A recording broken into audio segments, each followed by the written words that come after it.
4, 3, 2, 1. We are live. Good evening and a warm welcome to everyone for another yet interesting session conducted by the West Zone of the Indian Orthopaedic Association. And after the trauma, we are now moving on to office orthopedics. The convener for this session is Dr. Navin Thakkar. And before we begin, I would like to invite our moderator for this evening, Dr. Ashok Ghodke, who is a good friend, very active member of the Maharashtra Orthopaedic Association and head of the unit in MGM Medical College, to invite the rest of the dignitaries for today's evening. Over to you, Dr. Ashok. Yeah, good evening, everyone. I, Dr. Ashok Ghodke. So, we are now conducting this Office Orthopedics webinar for every Sunday for next 3 or 4 Sundays.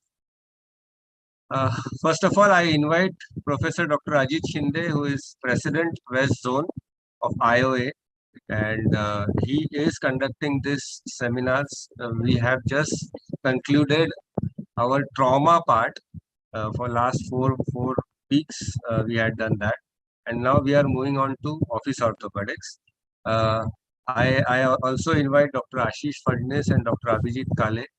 They are the conveners, and our own Dr. Bijlani, who is always there to help and support with OrthoTV.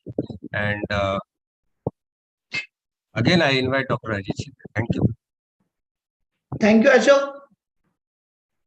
Respected dignitaries of IOA and my team members of West Zone IOA, Dr. Vikas Jain, Dr. Bandekar, both Vice Presidents, and Secretary Dr. Navin Thakkar. President Secretary of Maharashtra and Gujarat Orthopedic Association, Dr. Vasudev Gade Gune, Dr. Narayan Karne, Dr. Govind Purohit, and Kamlesh Dev Murari, and all the respected faculty members, good evening and welcome to 7th webinar of West Zone of IOA. In the past 1.5 months, we had interested topic and discussion regarding various complex injuries and their operative management principles. But we come across many such conditions which warrant OPD or daycare treatment, be it low back pain or various tendinopathies, etc. One need to master in these issues in order to gain popularity among patients. So today we are discussing what is known as office orthopedics, where with proper formula you can increase your fan following. So let's hear from our expert panel tips and tricks to manage this condition. We have eminent surgeons with us today. IOA Vice President Dr. Ram Chaddha, IOA Secretary Dr. Navin Thakkar, Dr. Kiran Shete, Dr. A R Karkhanis, and Dr. Aroop Mukherjee, and Dr. Ashok Ghodke. I welcome you all. All these talks are interactive and I am sure there will be interesting, fruitful discussion. I congratulate and appreciate the effort of convener Dr. Narayan Karne, moderator Dr. Ashok Ghodke, and our coordinator Dr. Ashish Fadnis and Dr. Abhijit Kale. I thanks Team OrthoTV, Dr. Ashok Shyam, and Dr. Neeraj Bijlani for their support. Thank you everyone for patience really. Please, Ashok, start further proceeding. Thank you very much, sir. Yes, thank you, Dr. Ajit Shinde, for the elaborative introduction. And now we'll go forward. So the first talk was decided to be with of Dr. Ram Chaddha, sir, but I think he is busy in some meeting, so we'll catch up with him later. So Ashish, should we start with the?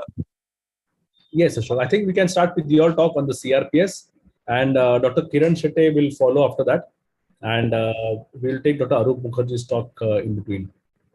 Okay, fine. Okay. So we'll start with your talk on CRPS, which is a very common topic, and I'm sure there will be a fair amount of discussion on this topic. Able to see my screen? Yes, Dr. Ashok.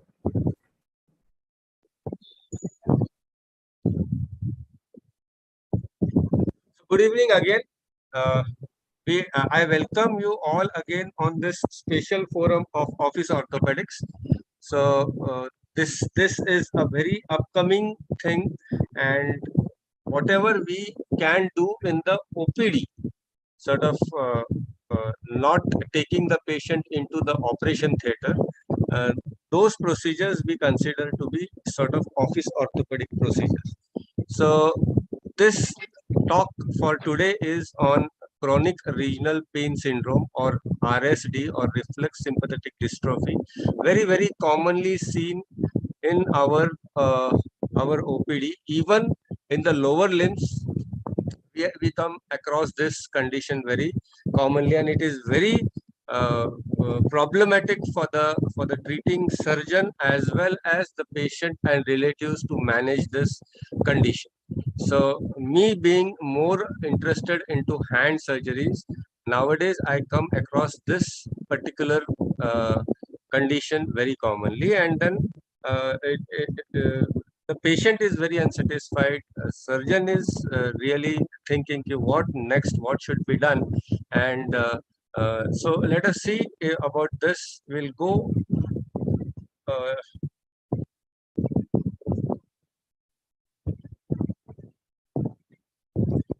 so this is the condition which is commonly encountered. So this was a lady with fractured distal end of radius, treated with a cast, and after the cast removal, this was the presentation.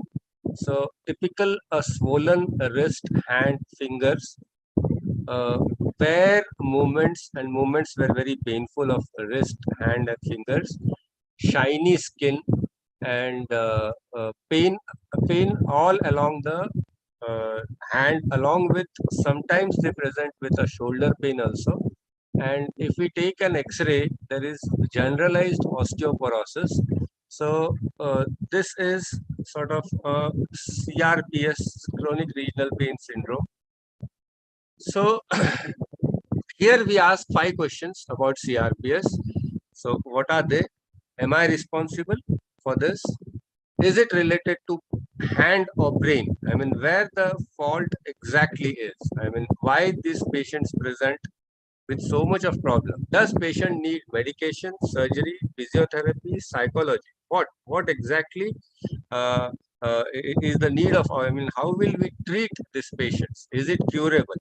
Another thing, because whenever we take a CRPS case, it takes around 1.5 to 3 months for them to get satisfactory results. When and to whom should I refer or consult? So these are the things which come to our mind when we see a patient with reflex sympathetic dystrophy syndrome. Am I responsible? Yes, if we do such kind of thing for a distal end of radius, so surgeon's perspective are the wire size position.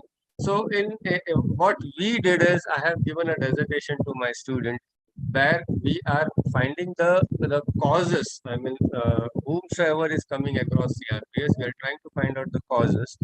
But then we are seeing it that even when we do a conservative treatment with cast, there also some patients land up with this type of condition.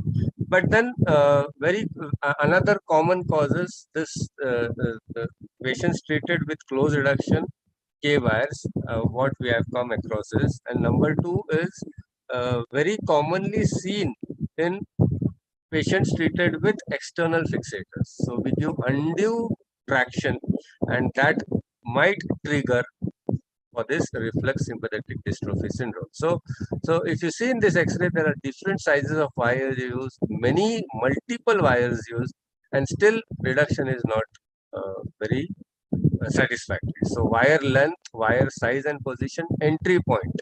So we all know that on the radial styloid side there is a superficial radial nerve, and we might damage that, and we end up with type 2 CRPS. Post fixation immobilization. Another common cause what we saw is if we extend the cast or plaster beyond MCP joint, and MCP joint is held in extension. So there we have seen that CRPS cases are very, very high. Wire removal protocol and follow rehabilitation instructions. So these are the points where a surgeon is responsible, and he has to be very meticulous about his type of treatment given. So about definition of CRPS, a collection of symptoms out of proportion pain. So they usually come with severe pain, may not be at the fracture site, but all along the wrist and hand. There is swelling, profuse swelling, there is a shiny skin, which we can see. Movements are very, very restricted and very painful. Even your DIP movement of fingers, no, they are painful. Trophic changes and autonomic dysfunction. So this again we can see changes in the color, temperature, pseudomotor, in either absence or presence. So either absence means there is no nerve lesion associated, that is type 1, and if there is a nerve lesion associated, it is type 2. So this is the basic classification of CRPs.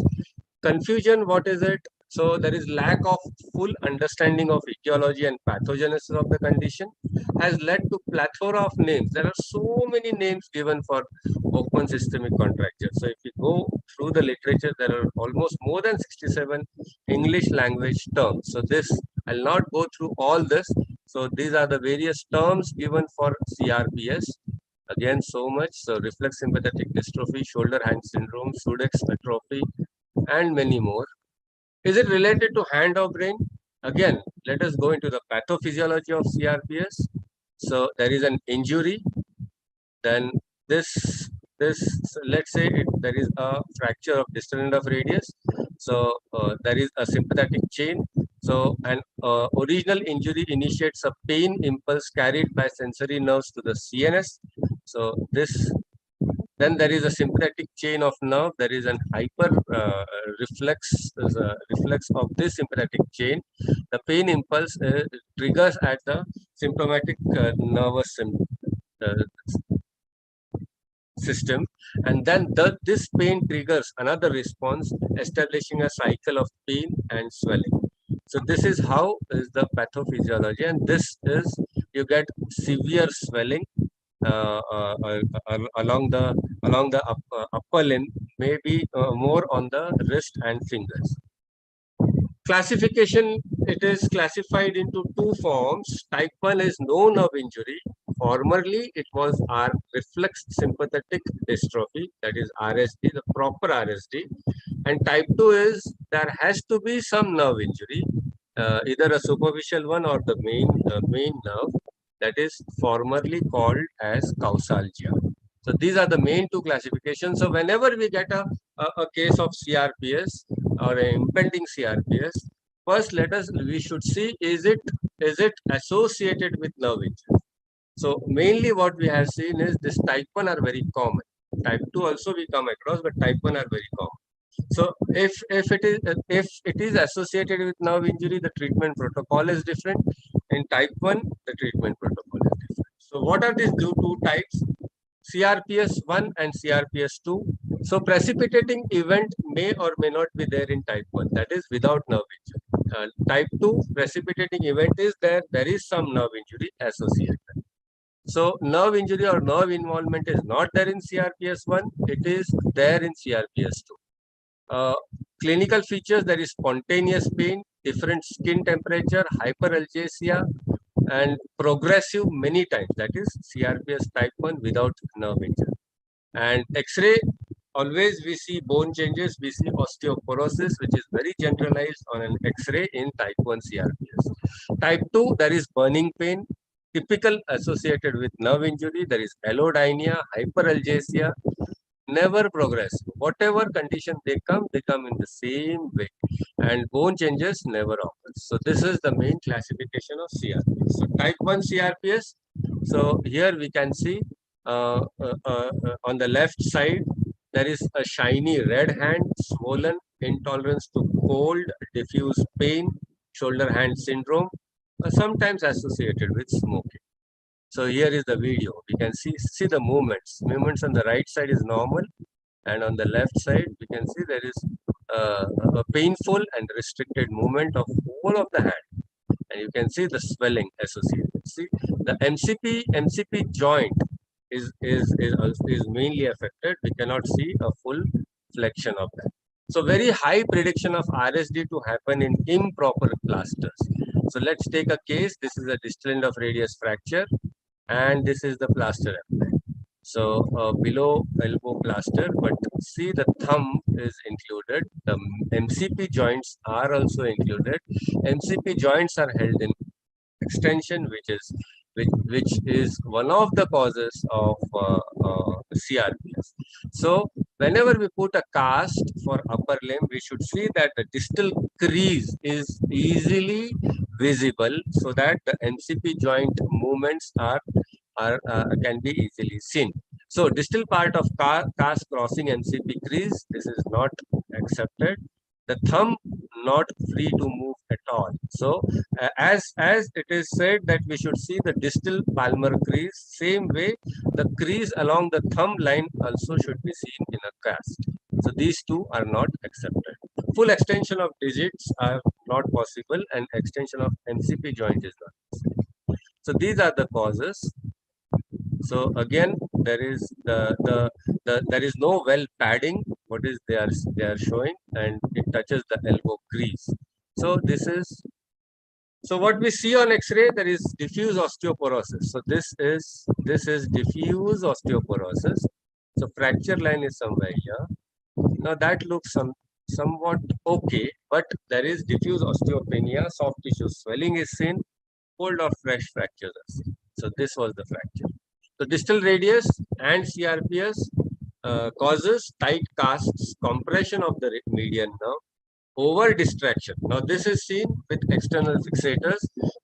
This is one of the reasons why these external fixators are not done commonly nowadays, because the chances of CRPS are very high when we use external fixators, because there is over distraction even of the mid-carpal joint. So whenever we use an external fixator, we should see to it that on X-ray there should not be more over distraction of the intercarpal joints. Instability of DRUJ is another cause, and ulnar fracture. So these are the. So how do we prevent? As I told, the cast when we apply it, we should see that the MCP joints are free. Encourage early mobilization. So this is one of the best thing to do. If we are treating conservatively, see to it that the MCP joints are free and we mobilize it. Thumb is free and we mobilize it. Elevation. So elevation, what is said is it should be at or above the heart level. So once we do that, it should not be in a pouch arm sling. So better if we are treating a distal nerve radius in that situation, the elevation should be at or above the heart level. And retrograde massage, vibration and desensitization, stiffness treated with gentle motion and orthosis. This treatment part, it requires a multidisciplinary team approach. So what are they? Pain control clinics, anesthesiologists, psychologists, case workers, and therapists. So these many professionals are required with a multidisciplinary approach, team approach for treating this condition. So there is a Shenzhen protocol for treating early CRPS. Inpatient admissions. We do admit them and start the treatment. Twice daily, 10% mannitol infusion, IV dexamethasone daily, 8 milligram. So this is a very accepted protocol. So in early stage of CRPS, acute stage, we admit them and we do this treatment. So hand therapy address entire limb, so not only wrist. So we should also mobilize the shoulder, elbow. Range of motion should be active plus passive. Stress loading activities are encouraged. Trans-electric nerve stimulation, yes, that also helps. Desensitization techniques and sensory re-education and combination of all this. So we install all these things. This is one of the very important exercise we tell the patient whenever we treat conservatively.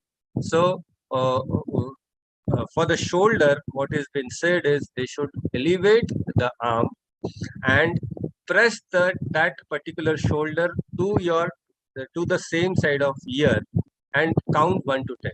So physiotherapy should begin from shoulder. It has remarkable role in preventing shoulder hand syndrome, so-called reflex sympathetic dystrophy syndrome. So here that lady is doing an elevated thing and pressing that shoulder to the ear and counting 1 to 10 and doing rotational exercises of the shoulder. So this is sort of prevention. Pharmacology for CRPS 1, sympathetically maintained pain SMP and sympathetically independent pain SIP. So these are the two types. So let's see what it is. High total flow and nutritional shunting to vascular smooth muscles, that is SMP. In SIP, there is pain associated with cold, stiff, atrophic hand causing compromised nutritional flow. In SMP, drugs used are amitriptyline, phenytoin group, and stress loading program NSAIDs. And in SIP, drugs used are calcium channel blockers, that is amlodipine, then citalopram, and NSAIDs. Now, what is our protocol? How do we follow a patient of CRPS 1? So, red edematous hand, that is SMP. We give this medications. So, Eptoin 50 milligram 9 a.m. and 5 p.m. Amitrin 10 milligram at 7 p.m. Etorecoxib 90 milligram after breakfast. Tramadol plus PCM after dinner. Vitamin C. So this is very important.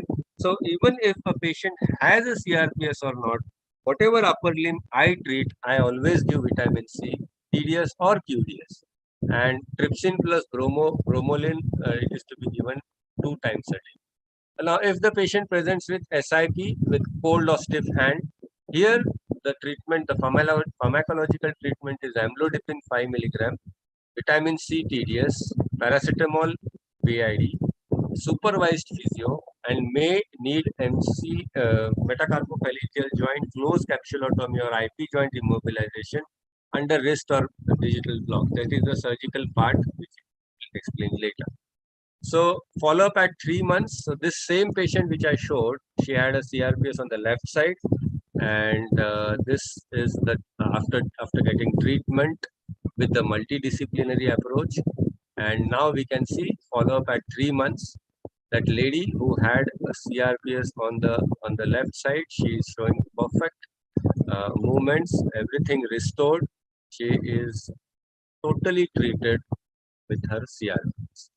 So proper fixation, a case where there is a volar Barton, and this was done. Proper cast for fracture, as I told you, we should see the distal palmar crease. The thumb should be free, and it should not impinge the elbow, and we should get full movements of the fingers. Shoulder ROM should be started as early as possible. Elbow free. So elbow movements we encourage when the patient is on the bed. He or she is lying on the bed, and there we encourage them to do the elbow movements. Metacarpophalangeal joints should be free and encouraged to move. Thumb should be free and move. IP joints free, and there should be active movements. Strict elevation. Now this elevation has to be at or above the heart level. So that will give good treatment for the swelling part. This is another treatment which has come up with the physiotherapist. This is a mirror visual feedback. So the affected part is hidden behind the mirror, and he is asked to do the movements. So this is the normal upper limb. So he does these movements, and he gets a feedback to his brain, and his affected part is behind that, and this gives a good treatment. So vitamin C mechanism unknown, but yes, it works. 4-RCT support efficacy. Preventive intervention to decrease CRPS. So every patient we have started giving vitamin C, and also some nerve neurobion. After surgery or after trauma, we give vitamins. So 500 milligram for almost 2 months. Mechanism unknown. Most commonly used tricyclic antidepressants. So these are a couple of slides where we show there are so many drugs used, and finally we have come up with a final protocol which I just showed. The use of selective serotonins, reuptake inhibitors, second generation antidepressants increase significantly over past decade. So these are the drugs commonly prescribed in conjunction with low dose tricyclic. Anticonvulsants, again, some anticonvulsants are often used in combination with other medications like tricyclic antidepressants. Membrane stabilizing agents. So there are so many things, so many drugs available. So lidocaine, cardiovascular side effects, etc. Adrenergic compounds, alpha-1 antagonists, alpha-2 antagonists are combinations. Adrenergic compounds, so all these medications. Adrenergic, again, IV phentolamine. So non-selective oral adrenergic medications includes all these things. I'll not go into detail. Calcium channel blockers, yes, decrease symptoms in selected cases, nifedipine and amlodipine. So corticosteroid low dose works. So this is a famous paper where they showed that corticosteroids should be used in a tapering dose. Biphosphonates, IV clodronate and alendronate is used. Other treatments, transdermal nitroglycerin and prostaglandin E1 ointment, and treatment of CRPS acute stage, but their effectiveness is not definitely proven. So what we do is physiotherapy, steroids, calcitonin, free radical scavengers such as mannitol, then dexamethyl sulfoxide and N-acetyl cysteine. Treatment for CRPS2, that is along with peripheral nerve injury. So here nerves around distal radius, they can get injured during surgery, either superficial or deep. Superficial radial nerve, very commonly when we try to do close reduction with K-wires, palmar cutaneous branch of median nerve, then dorsal cutaneous branch of ulnar nerve, median nerve, ulnar nerve. So here, prevention while passing K-wire, take a small incision on the styloid, retract soft tissue and hit the styloid. So what we were taught during our PG days, just we used to introduce the K-wire, but now it is told that we should always open and then pass the wires. So if patient is not comfortable using hand after pinning, there will be high chances of developing RSD. Using hand means he has to have good MCP and DIP movements, and if it is not there, we should see for some injury. So superficial radial nerve injury, it can occur in blind pinning. Okay. Case, extra articular distal radius fracture left wrist. So this is a case. So post ORIF, persistent pain in the wrist palmar aspect, plate removal done after complete fracture union, pain remained persistent even after plate removal. So this is the case. So here we can see there is a diffuse osteoporosis all along other bones. So be careful to approach medial aspect of FCR. Don't go if not required. So we have a median nerve along that medial aspect of. So positive Tinelsen at the scar, reduced sensation in the palm, CRPS2 symptoms. So here we can see there is a neuroma along the nerve, and a nerve grafting is done, and palmar cutaneous branch of median nerve, mostly iatrogenic injury during the surgery, and this has been repaired, palmar cutaneous branch of median. So 5 to 7 centimeter proximal to the proximal wrist crease is that nerve, and remains radial to the median nerve along the axis of. So immediate attention can prevent RSD if we diagnose nerve injury early. So dorsal cutaneous branch of ulnar nerve, mostly iatrogenic injury, ulnar styloid fixation. So here we can see there is a fixation done for this, and during that, the dorsal cutaneous branch of ulnar nerve was injured. So DRUJ procedures, TFCC, ligament injury. These are the surgeries where we commonly injure this nerve. So here we can see the nerve is pinched here, and then we release that. So surgical sympathectomy. So this is another thing what is done, reserved for patient with refractory CRPS because the results are variable. So some surgical procedure. So regional subcutaneous venous sympathectomy, so RSPS is done, and I'll just go through it. Shoulder hand syndrome, does it really exist? The explanation for this syndrome to me is clear in a patient who sustained a push, that is fallen outstretched hand, as well as wrist trauma. Shoulder will also be involved, and under recognition of the shoulder pathology with immobilization, with weight of cast, all contribute to the stiffness and pain of motion of frozen shoulder, and thus a shoulder hand syndrome. So non-functional position, this is the worst thing to happen, with full flexion at wrist and immobilization. So summary, look again, a trigger in a nerve is a nerve entrapment, overdiagnosed condition. If at all, so we should give elevation, physiotherapy, mobilize, mirror therapy, vitamin C, calcitonin, alendronate. To conclude, CRPS1, don't bombard with physiotherapy. So usually what we were doing is, we get a case of CRPS, we just send it to the physiotherapy. Just physiotherapy is not going to help. They are a part of our treatment. Consider medical management and physiotherapy by yourself for the first 4 to 6 weeks. Stellate ganglion blocks or cervical sympathectomy are known treatment modalities but seldom used.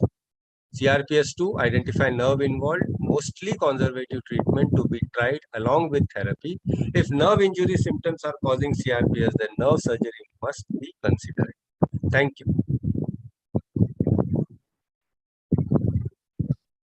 Thank you very much, Dr. Ashok. Thank you very much for a very informative and a very common problem we see. I just wanted to ask, I mean, can you identify certain personalities that when they come with a particular fracture, that this particular gentleman or this particular patient is more likely to develop a CRPS? We have not seen, like, personality wise, that this person or this patient is going to get CRPS, but the treatment, during the treatment, if we see that there is restricted movements of MCP and IP joints, swelling, and he is not following all the instructions, then we should think about a CRPS, and then we should be very aggressive in our treatment. But personality wise, I'm not sure. And one more thing I missed, it has not come in my slides. In the treatment protocol, nowadays we have started with matrix rhythm therapy, and it is doing wonders. So this is a type of physiotherapy wherein we stimulate the vascular supply of the limb along with the nerve supply of the limb, and this is doing wonders even in CRPS patients and even in non-healing wounds, and that is really helping me to treat my CRPS patients. So my slide is missing, maybe I'll show it during the course of the lecture. So what is this therapy? I mean, does the patient have to go to a physiotherapist per se? Yeah, Or so there is a machine called matrix rhythm machine. So we have that in our area. So there is a physiotherapist who is treating that. So she calls every alternate day and gives that that matrix rhythm therapy, and it is really working wonders for my patients. And last thing on, you mentioned there's a role of gabapentin and nortriptyline. Would you, when is the earliest you would start pregabalin or these no membrane stabilizers? So my treatment protocol is even if there is CRPS there or not there, I start with vitamin C. I start with some neurobion immediately. But in Right. and if there is an established case, there we have to continue it for further maybe 2 to 3 months. So vitamin C, and how much dose would you give? Because we have seen nerve surgeon, hand surgeons, and then there are joint replacement surgeons. So we are seeing CRPS even in total knee replacements. Yes, lower And limb the dosage CRPS of is very vitamin C common. is quite, yeah. So the dosage of vitamin C tends to be a little bit varied amongst different orthopedic surgeons. So we follow the protocol of giving TID 3 times a day, 500 milligram. Excellent. Excellent. I think we can move on in because Dr. I don't think Ashish, anyone else. I have a question. May I ask a quick question? Yes, please. Yes, yes. Dr. Ashok, I have a question for you. It is said that pain is the precursor of CRPS. What's your take on it? So pain will always be there in any fracture. Okay, but every patient is not going into CRPS. So more than that, what we have seen in our whatever study is going on, it is not yet finished. So improper cast is one of the most triggering cause of CRPS. And about what Ashish said is about the personality. So we will include that part also in our study, and maybe we'll come up with that.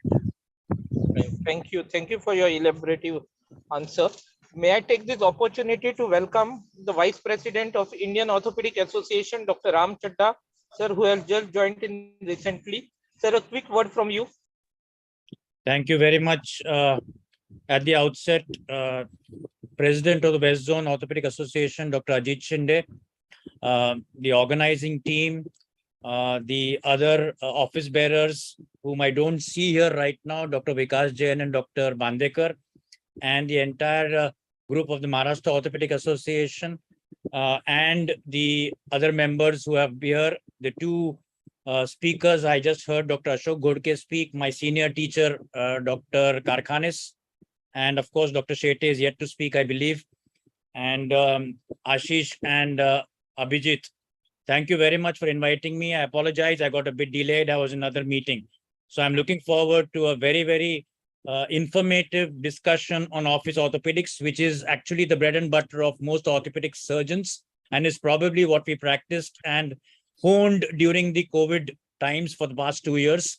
And so we have to learn a lot from there, that a lot of things can be done non-surgically. And the way forward is probably to wait and things will settle. That's how I look at it. Thank you so much for inviting me.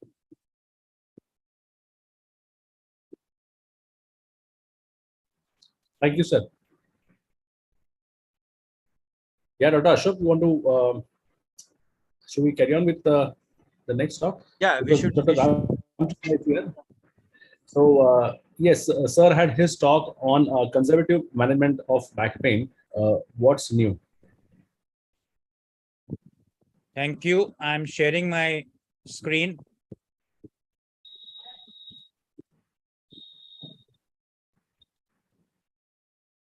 Are my slides visible? Yes. Yes, sir. Great. Respected chairpersons, my dear friends, I'm here sharing my short experience that I have on demystifying conservative care of low back pain and what is new. I am most privileged and honored to be here in this West Zone Orthopedic Association meeting on office orthopedics. We all know that low back pain is very, very difficult to prove and probably more difficult to disprove. It's probably the commonest cause of workman compensation and people being absent from work. 80% of the population suffers from low back pain at least once in a lifetime. It's one of the commonest causes of disability in individuals less than 45 years of age. Why are we discussing this today? Well, We are discussing it because we need to know what are the common causes and the way forward, because this is probably the commonest presentation in any clinic or office setup for any good orthopedic surgeon. Either we are looking for a lumbar disc herniation, or we are looking for a lumbar canal stenosis, or we are looking for something more than lumbar canal stenosis, which I have christened as lumbar canal stenosis plus. Well, let's look at this particular patient. 45-year-old gentleman had 4 days of severe right more than left leg pain. Neurologically, right side L5 radiculitis with early radiculopathy, extensor hallucis longus grade 4/5 MRC. Do we conserve or do we operate? Well, what has been seen is that people who are in the first 1/3, which is first 33% of their years of practice, are very keen on offering surgery. Those in the second 33% of practice tend to wait and watch. And those in the last 33 years of practice believe that this can probably settle down non-surgically. This is the dilemma, and probably all three answers are correct, but have to be individualized. What would I do? Well, I am here submitting my case as to why we should not operate this patient. And I'm not looking just for experience or expertise. I'm also sharing evidence. What is a disc herniation and what really causes it?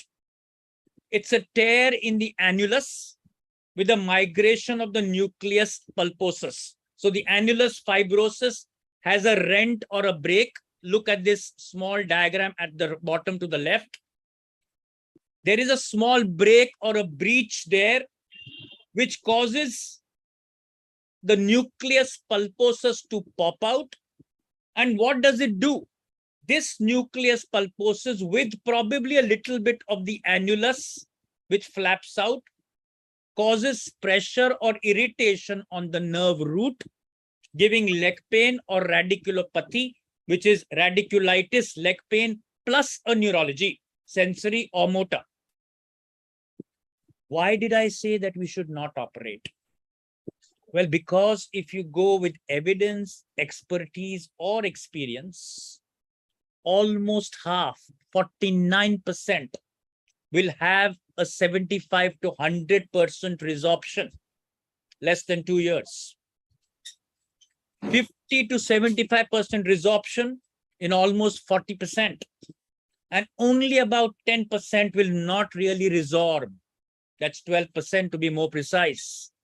But please understand, the moment the nerve pressure is even reduced marginally, the nerve becomes comfortable and the patient is clinically much better. So radiology may happen at the end of 25 months, but your patient may be much better in 6 to 12 weeks, not even 25 weeks. This is the natural history of a herniated disc fragment. Does radiological regression correspond with clinical symptoms? As I have just mentioned to you, improvement in clinical findings is seen much before than the changes in the MRI. And you would realize here that when you go through literature and when you're looking at 2 scans with a mean interval of about 150 days, it's very, very limited number of percentage or a very low percentage where there is no change. And believe me, even many of those no change patients where radiology has not improved do show clinical improvement. And as I've always said, we should treat the man and not the scan. Well, Matsubara and al. Said, and Bush and all also corresponded and communicated later, that there is a better regression of these discs when there's a more disc degeneration initially. If it's a larger fragment like the one that you see here, in fact, it's those young disc bulges which are in the foramen or in a constitutionally narrow canal those are the ones that don't really resorb. The large extrusions are the ones which shrink off much quicker. There is no real correlation between the site, left, right, up, down.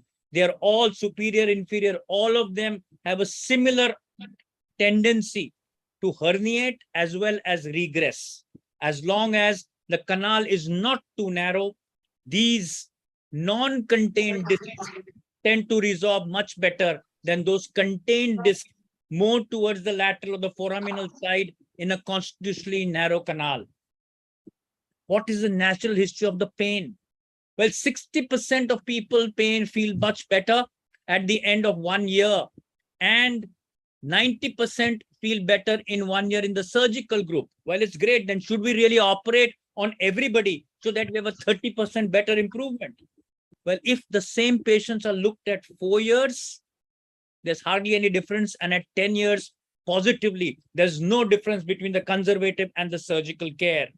So look at each patient as your own family member before you suggest any form of intervention. Just a moment. Oh, there. Is there any role of non-steroidal anti-inflammatories in the treatment of low back pain? Well, truthfully, they work as analgesics. They are there to hide the symptoms. They are not there to reverse the cause. And they cannot do any mediation or modification of the pathophysiological process. NSAIDs are there just to temporarily reduce the symptoms and do nothing to the signs. What then is the natural history? Well, it's a double-blinded study done with piroxicam in the year 1993, and they realized that at the end of 12 months, there was no difference. Yes, at the end of 1 month, there's a 10% difference between those who took strong NSAIDs versus those who didn't. So what do we do today? Well, we give them symptomatic pain relief, and we tend to use lesser pain medication or pure pain medications, like say paracetamol in higher doses, rather than anti-inflammatories, which may challenge the kidney and other viscera. Is there a role for epidural injections? Again, epidural injections cause regression of symptoms. They hide the pain and they allow the natural process of healing to progress. Do they modify and do anything to the pathophysiology? No. But then do they work? Yes. Selective nerve root blocks given to specific nerve roots in the foramen or the lateral recess work and do give relief, buying you the time, buying you those 6 to 12 weeks, which you would otherwise need for that disc fragment to shrink. So they do work well. They are locally given, but be very, very careful that you've ruled out a patient who's an uncontrolled diabetic or has any other contraindication to using steroids or to using local anesthetics. These are two things which have to be kept in mind before you offer them any selective nerve root blocks. Does it really cause any change in the natural history?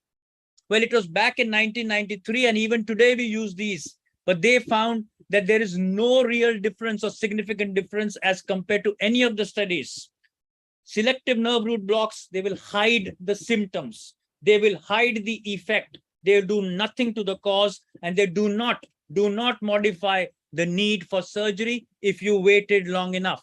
That means those who are deemed to need surgery, and which is a very small amount of patients, will need surgery despite the epidural or selective nerve root block, or as was practiced then, a caudal epidural, which is now reduced as far as its utility is concerned. What are the outcomes of conservative versus surgical? Again, there's a lot of literature available. And if you look at it as you go from 1 month all the way to 10 years, well, there's hardly any difference at the end of 10 years in the surgical versus non-surgical. But at 1 month and 1 year, there is a significant difference as far as the level of comfort is concerned. So if you have a patient who's either not fit or not willing, conserve them. On the other side, if you have a very high demand patient who needs to get back to a high level of whatever activity that they so desire, which entails them to be subjective to an invasive procedure, you have to modify your treatment for that patient. But as far as I'm concerned, I talk them into believing that if they give it some time, most of these disc herniations do have a very strong possibility of regressing and settling down on their own unless there are certain red flags, which I shall be coming to you at a later time. What is the role of bed rest? Well, bed rest, as far as I'm concerned, is a day or two as far as the acute low back pain is concerned, and is not effective beyond 7 days. In fact, it makes you weaker and has resulted in a loss of work as well as a cause of mental disarray in a lot of patients. They also may have other cardiopulmonary issues. They may lose muscle mass, and there are various things associated with being homebound or bedridden. Hence, I restrict rest or complete bed rest to the bare minimum as far as treatment of acute low back pain is concerned. Coming to the other common thing which is done, which is the role of traction. Please understand, I'm reading this out. This is a Cochrane review. These findings indicate that traction, either alone or in combination with other treatments, has little or no impact on pain intensity, functional status, global improvement, and return to work among patients with low back pain. There's only limited quality evidence from studies with small sample sizes and moderate to high risk of bias.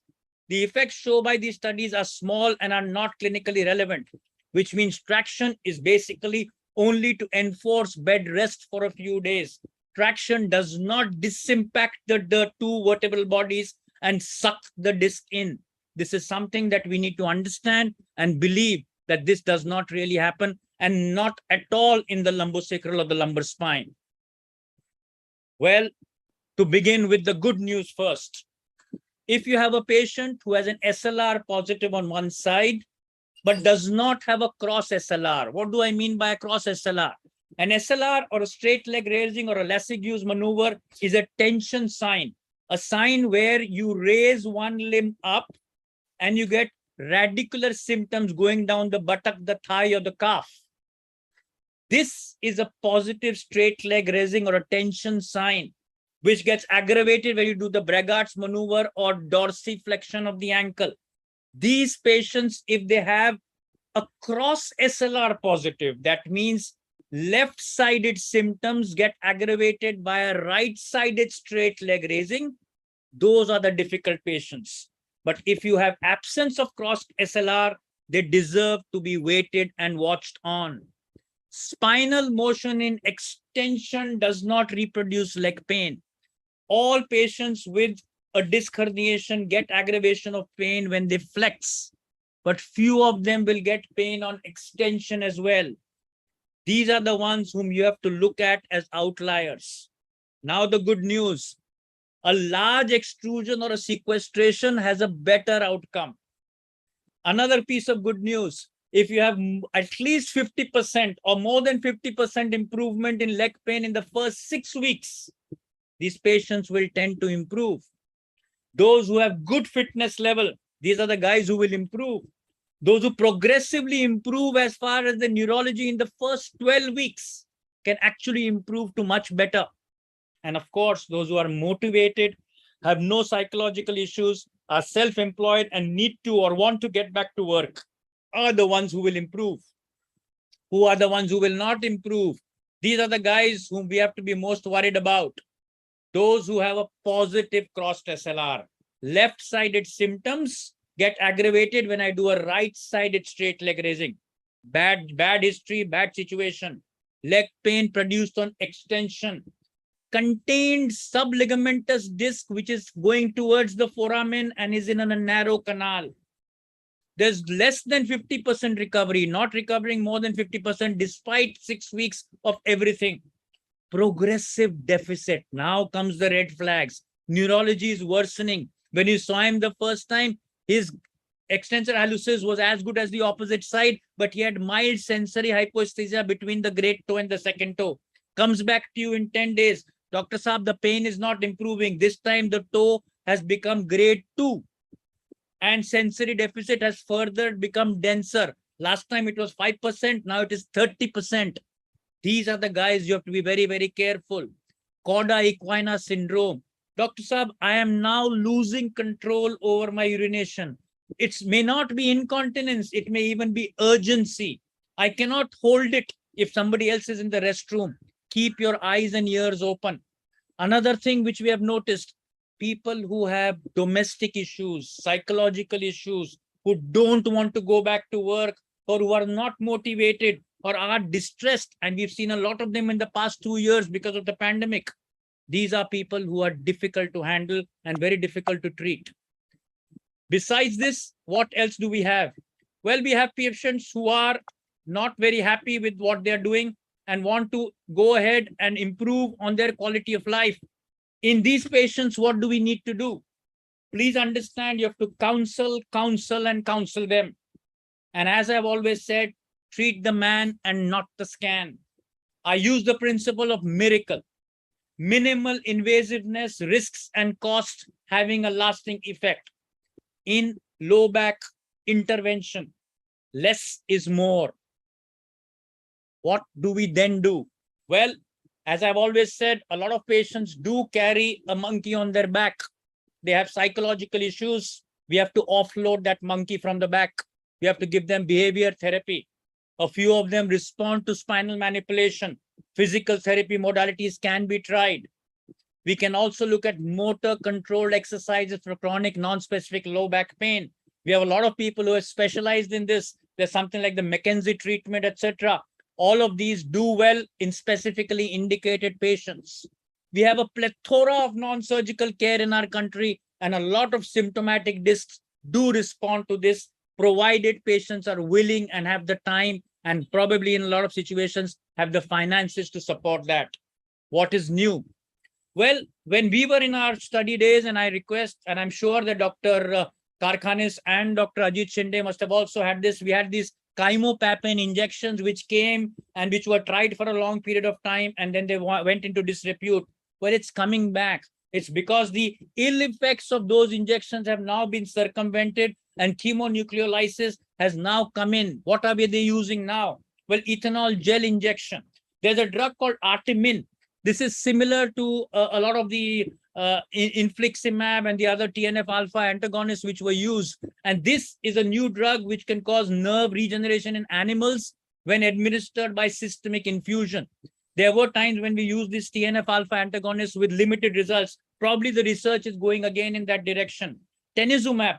Well, this is like the monoclonal antibody like denosumab, but it is being used for a different purpose. That is used in our setup for either giant cell tumor regression or osteoporosis. But this is a similar drug, the same family, but it reduces pain and disability of disc degeneration and of disc herniation. PRP for disc injury, especially if there's an acute traumatic injury, PRP does work. Well, stem cells seems to be the panacea for everything. It is being tried, but it is still in the experimental phase, and we are not too sure the efficacy as yet. But finally, what I've written last works, and that is back school. What is the back school? Well, it's a functional rehabilitation where both the physical and the personal functional issues, mental issues of the patient are worked together, and the attitude of the patient and the treating doctor have to change for this. What's this concept? Is it new? No, it started in 1969. It's a Swedish back school concept, and it started many, many years back. They work on functional recovery. They work on reduction of symptoms. They supposedly enhance tissue repair, decrease that fear of movement. A lot of patients get scared what to do and what not to do. It's called kinesiophobia. And they do all this to prevent a recurrence. What is recurrence? There are a lot of patients who had disc herniations once in their life and they keep coming back. Sir, I had an L4-5 gap 25 years, and they continue to believe that they have slip disc all their life. Well, this can be taken care of by the back school concept. Well, there are two types of protocols in this. There's an education and there's skills acquisition using physical exercise. So education is the way I'm doing. We have to counsel our patients. But skill acquisition is usually done in group therapies. These groups are subjected to either high intensity or low intensity. What is this?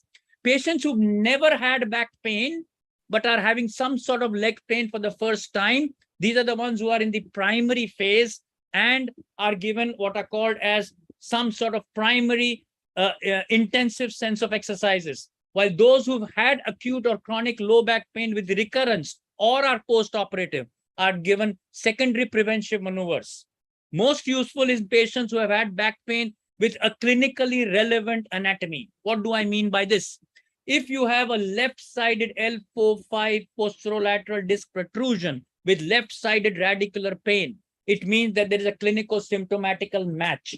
However, there are a lot of patients who have back pain without an instability, back pain without vitamin D deficiency, back pain without lysis listhesis, back pain without anything else like an ankylosing spondylitis or a rheumatoid arthritis. So there is no correlation between either metabolic or mechanical or between mechanical and neurological. So if there is a clinico-radiological or a clinico-biochemical mismatch, a lot of these things don't work, because this will only work where you have a target to strengthen or to re-educate. That is where I come from. The education and information on how to lift, how to stand, how to travel, getting over the kinesiophobia, and doing exercises more as a group. They begin all over, from diaphragmatic breathing to strengthening of the rectus spinae, posterior limb muscles, everything, the thighs, the gluteals, the quads, the anterior, posterior, everything has to be done together. And this is the way that we move forward. This is in short or in brief where we have moved as far as low back pain non-surgical care is concerned. And I now stick my neck out, despite being a surgeon, despite my household surviving because I do surgery. I have a few suggestions. If you have contained discs, be non-surgical in the first episode. Do the physiatrist or a minimal invasive option if the pain does not reduce. That means you can give a selective nerve root block, you give it yourself, or if you have a physiatrist or a pain specialist, let them do it. Do not sell the surgery, especially in the first episode ever. Non-contained discs, well, I treat them non-surgically primarily, even if it's a large extrusion. Minimal access decompression if there's persistent leg pain and neurology. That and neurology is very, very, very important. And I will actually stick my neck out and say that and neurology should actually be and neurology into brackets, disabling neurology.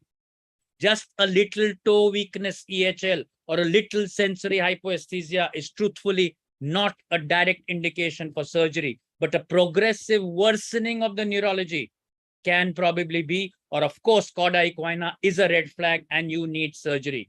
What are the other red flags? Keep it at the back of your mind. You have a patient who's more than 50 years. Well, this patient has to be looked at as not just a lumbar disc, but can be a canal stenosis or a canal stenosis plus. If you have symptoms progressing despite medical treatment and rest and modification of lifestyle and ADL, activities of daily living for more than 4 weeks, you have to look at it. If there's a deficit with paralysis, you have to look at that.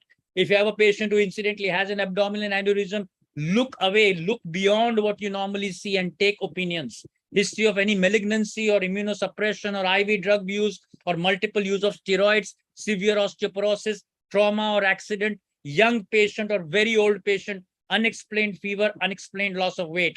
These are all potential red flags and should be looked at differently and not just as simple disc herniations. In summary, most disc herniations, and I've stuck my neck out and said more than 90%, spontaneously resolve. Large and migrated herniated disc fragments resolve better than smaller protrusions. Majority of patients will spontaneously show clinical improvement and will tend to improve best within the first 1 to 3 months. Only operate for cauda equina syndrome, profound deficit like a sudden onset foot drop or toe drop, or unrelenting pain despite everything, and there's a clinico-radiological match. Well, those are my gray zones for surgery, but these are the only 3 sets of patients whom I offer surgery. My final message, tread cautiously into spine surgery today, for things are changing as we talk, and what is state of the art today may be history tomorrow and obsolete the day after. Do what works best in your hands rather than be market driven or techno savvy. Thank you all for a very patient hearing.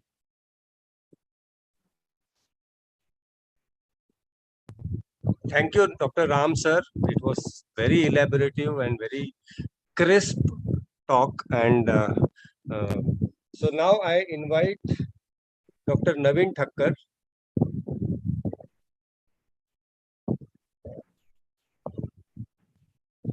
for his talk on take care fixation of lower end radius fracture under hematoma block, which is cost effective possible alternative. Dr. Navin.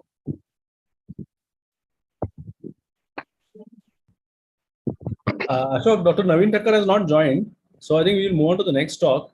I mean, he might be finishing his meeting and then joining. Okay, fine. Yeah. So next is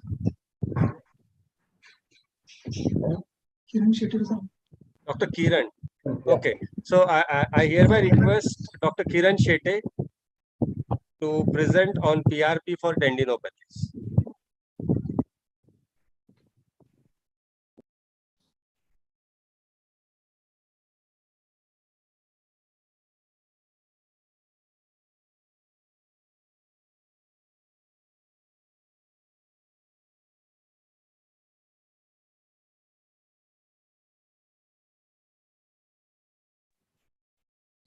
Kiran, you are muted actually. Kiran, unmute yourself.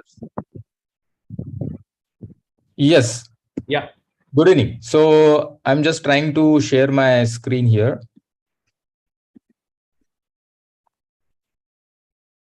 Can you see my screen? Not yet.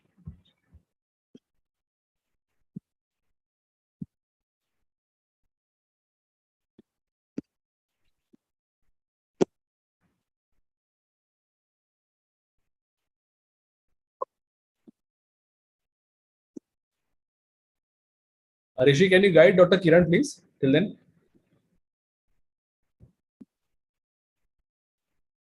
Okay, I have to reopen something. Just try unsharing and sharing again. Yeah, can you see now? Not yet. Okay, then somebody needs to. Just a moment. Rishi, can you change some settings, please? Ashish, if there are any questions I could take in the meanwhile till Dr. Kiran Shete can get ready. Yeah.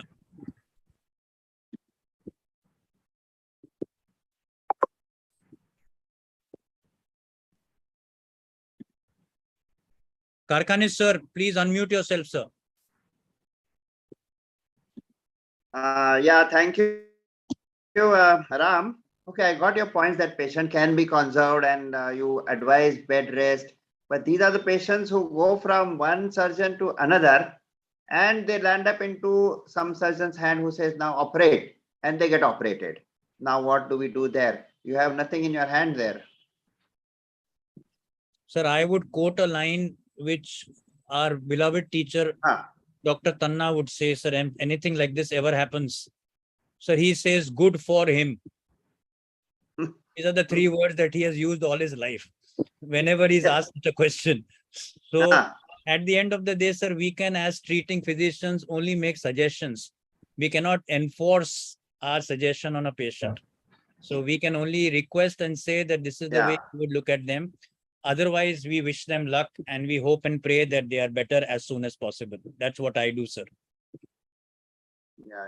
Yeah, I know that's the problem. And that is the problem. Like so many orthopedic surgeons keep on coming out 100 per year in Mumbai, and then they indulge into some surgeries.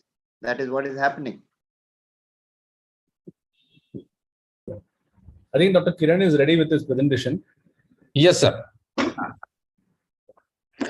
So good evening, everyone. So today I'll be speaking about PRP, that rich plasma in tendinopathies. As we all know that orthobiologics has been progressing very fast, and we have done a lot of work and research in last 10 years than what we did in previous 10 years. And most of the sports injuries and certain degenerative conditions are now being treated with regenerative medicine. And PRP becomes one of the very important toolkit for orthopedic surgeons, which is most of the times is the daycare and OPD based procedure which can be done. Today, I'm going to restrict myself only particular to tendinopathies, and I will leave other indications of PRP away for the talk. So, as we all know, the PRP basically started getting popularity when Kobe, who is basically a legend, who is no more now, got treated for his knee pain, and then he started playing again because his career was supposed to end after that injury. When he started playing again, everybody started looking at that wonder treatment that he did, and that was PRP. And after that, a lot of sports people went ahead and did PRP injections for their tendinopathies and musculoskeletal injuries. And then it came into picture, and a lot of orthopedic surgeons started using it. Of course, even after getting popularity, it didn't get a lot of attention because the literature itself has been confusing and has been conflicting. There are many papers who support it, but there are equal number of papers who question the actual outcome after the PRP and the actual need. And there are many reasons for it. Maybe I'll put few questions at the end about the same. So let's look at the tendon, and which is our talk today about tendinopathies. So if you look at the tendon is basically a structure which is attached to the bone, and most of the important is extracellular matrix and cellular matrix or cellular component. Now, extracellular, as we know, it's a type 1 collagen which gives the tensile strength, and proteoglycans which are basically viscoelastic, and it's important for absorbing the shock, and it has the water absorbing capacity. And the cellular component, which is 95% are tenoblasts and tenocytes, which produce extracellular matrix. There are very few chondrocytes, synovial or vascular cells in the tendon. Important thing here is that it is a hypovascular structure. Though it is attached to the bone, the blood supply or the vessels which are there around are very minimal, and that's where the key for the problem lies. And as we know that tendinopathies is a broad term, but if we see closely, there is something called as tendinitis and there is something called as tendon rupture as well, along with tendinosis. So tendinitis is basically nothing but where there is an acute inflammation of the tendon. That can happen because of many reasons, and one of these actually acute injury, or even it can be a long term also. In tendinitis, there is usually huge inflammation which is there, and it happens with the inflammatory process which is going around. In tendinosis, on the other hand, it is more like degeneration or a breakdown of the tendon fibers or collagen fibers in the tendon. It happens slowly, and it is mostly because of tendon overuse or biomechanical disadvantage of the tendon. That is when tendon, for example, the players who are playing the racket sports, where they can get either medial epicondylitis or lateral epicondylitis, and such injuries where there is a repetitive use and biomechanically, let's say, the muscles around it are not very strong to keep the joint stable. That's why the tendon gets more stretch or more strain on it.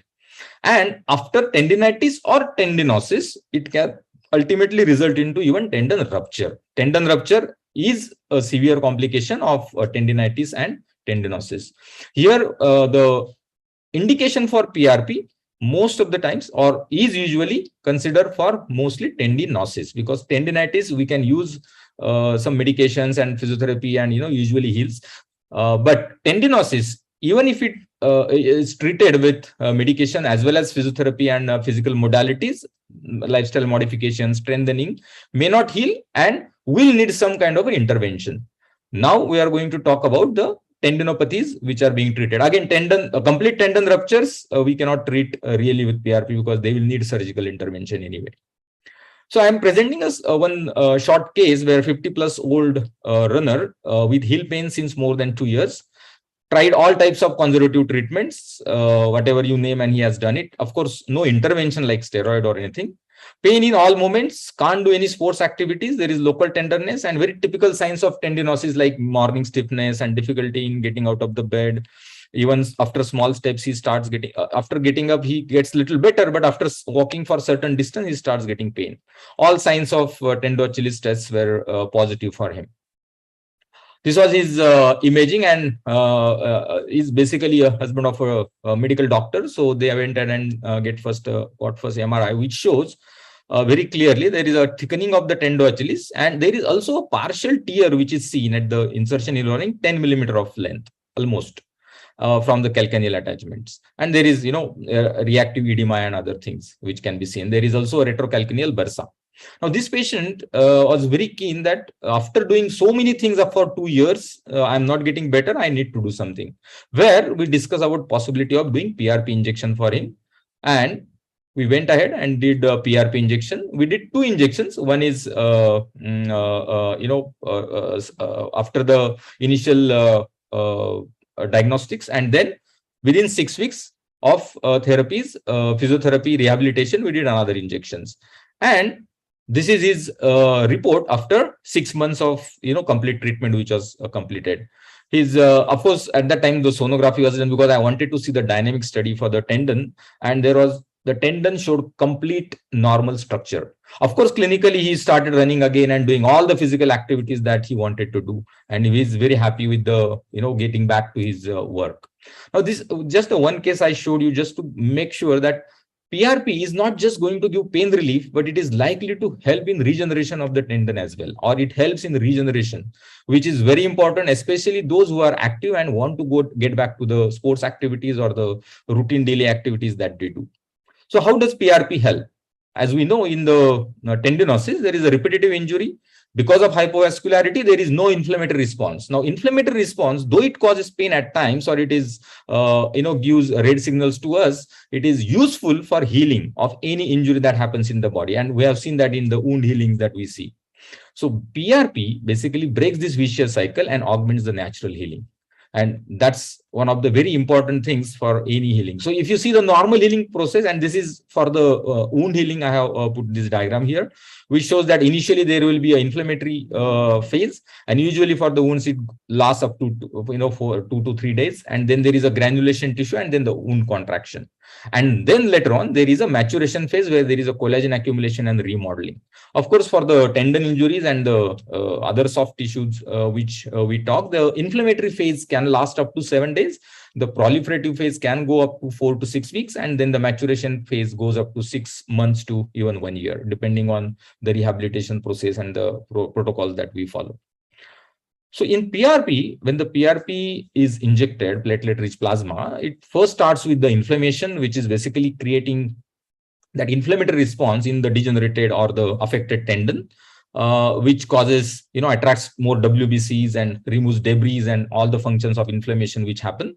Then there is a proliferative phase where there is a alpha granules and the dense granules, all these granules come out of platelets, and they start giving growth factors. And I'm not going to go into the details of growth factor and the mechanism of healing, but after the proliferative phase, when the growth factors induce healing, they induce the regeneration, there is a maturation phase, and then there is a functional rehabilitation that we talk about after the healing has happened.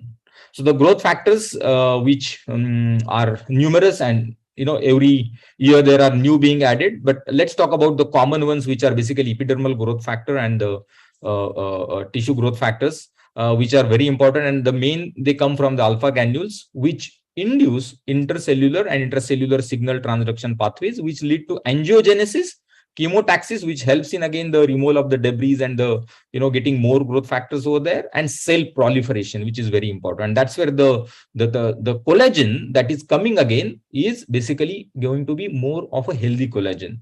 As somebody mentioned earlier, that after steroids injections, the collagen which comes is usually not healthy, and that's where we need to have a collagen which is healthy, and that's basically a natural healing process that we are trying to achieve by injecting the PRP. And here I'm talking about autologous PRP, that is the patient's own blood getting and then we injecting into the tendon. This is a small, so depending on the which company kit you are going to use or the preparation method that you are going to use, it will vary. So initially there is a hard spin, a soft spin, and the hard spin that is used.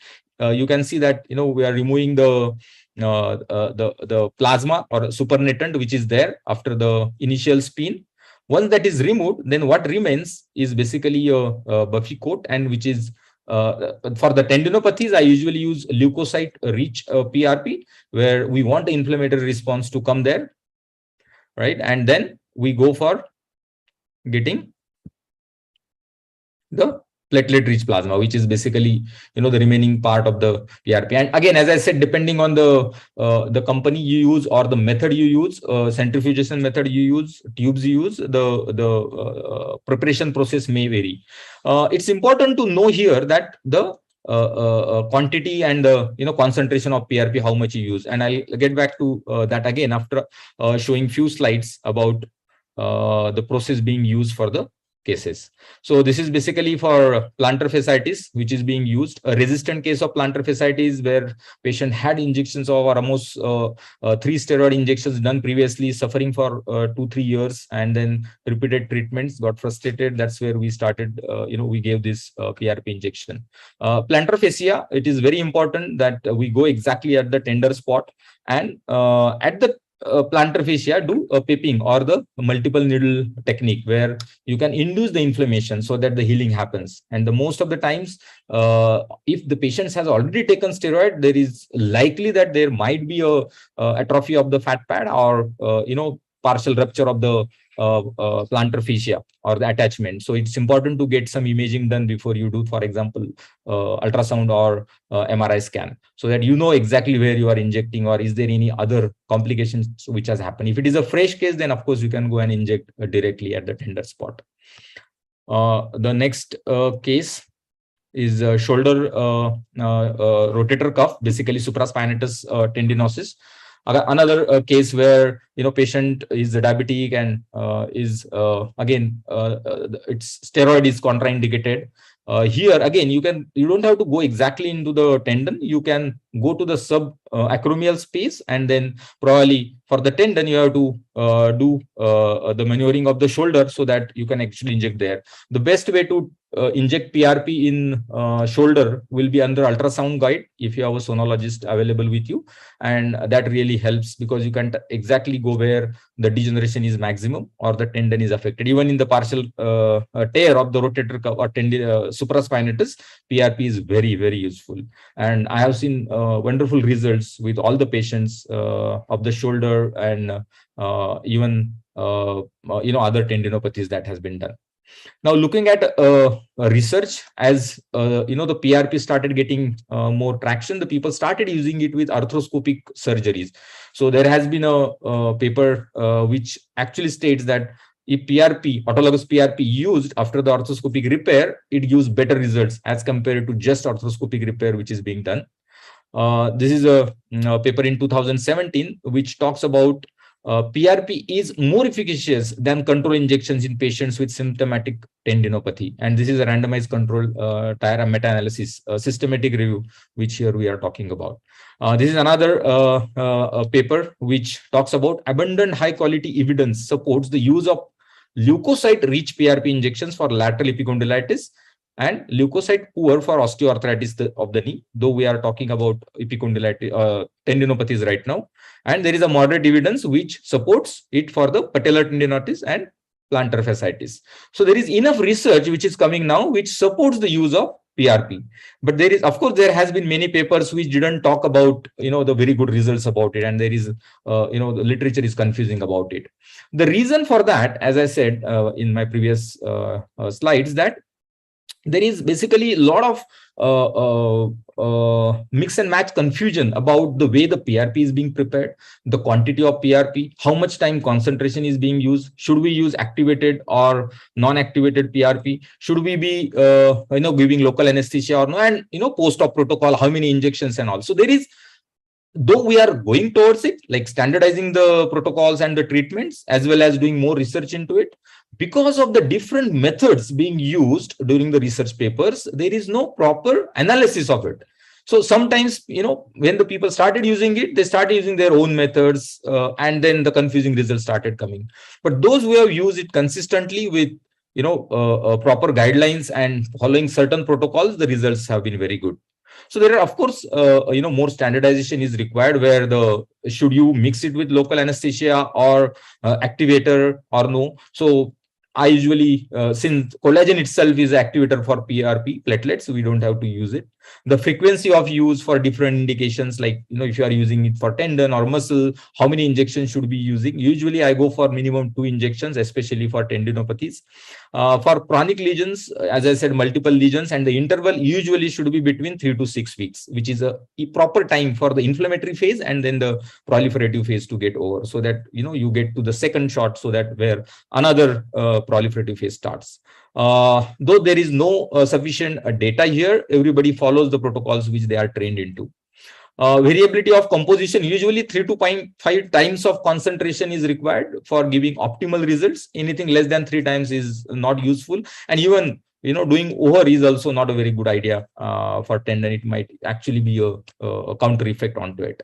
At the same time, whether you should use leukocyte rich or leukocyte poor, the common understanding is that whenever we want inflammatory response, leukocyte rich would be good idea.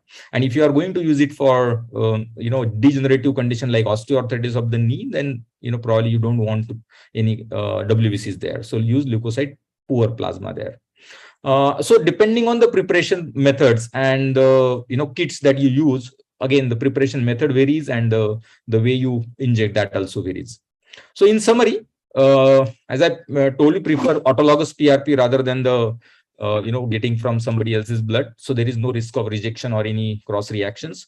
It's free of any major side effects. Of course, injection related effects, for example, any infection and other chances can be there. It's very cost effective as compared to, let's say, patient going for any surgical intervention. It's faster, practical, can be done on OPD basis. It's a regenerative tool, which is very important because patients can get back to the pre-injury activity levels after 2 to 3 months immediately. It is better at places than steroid, especially as we know that tendo-Achilles tendinopathy, where chance of rupture is there. So PRP gives very good results. Of course, there is need for further standardization and research which is required.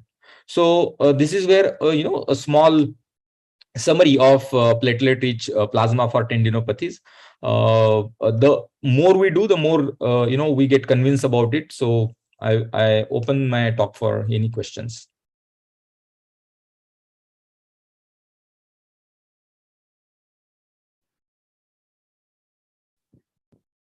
Sir, I can't hear you.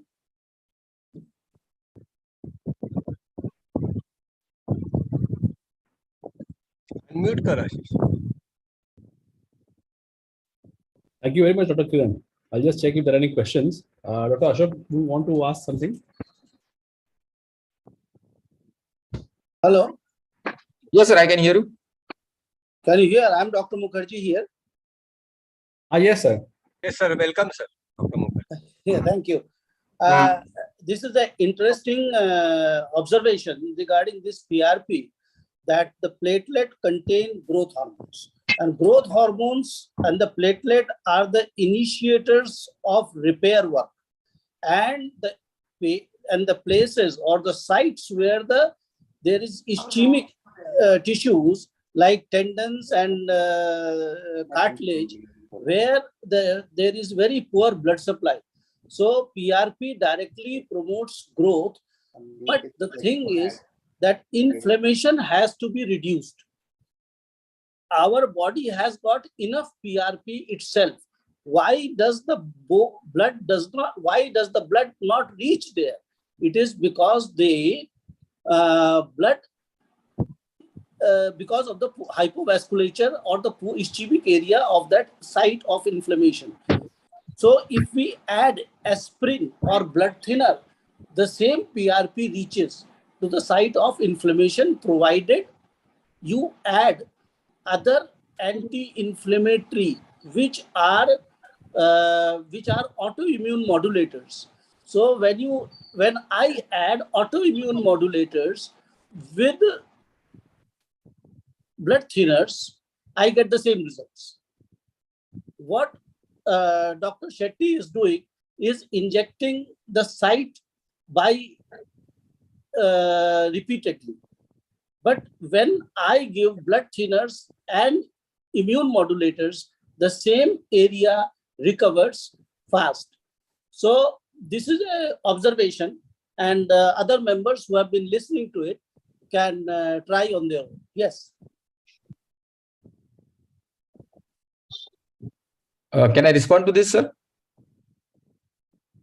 Yes, Yes, Dr. Right. So the reason for aspirin or blood thinners and immunomodulators is basically to suppress the immune reaction that is happening there, and it is important, especially when there is a hyperinflammation. Especially I spoke in my start of the talk that if it is a tendinitis, for example, enthesiopathy is there and patient is of inflammatory arthropathy or reactive arthropathy. At that time, of course, immunomodulators and other things will be helpful. We are talking about tendinosis where there is more of a degenerative process which is happening, and we want the blood supply, of course, to reach there, induce little inflammation so that the healing can be induced. Now, if we are going to use aspirin along with immunomodulators, rather the purpose of inducing inflammation or doing, and if there are minimal vessels, even though reaching PRP there also becomes difficult because it has already degenerated that area. So you rightly said that the kind of immunomodulators will be useful, especially when there is an inflammatory tendinitis.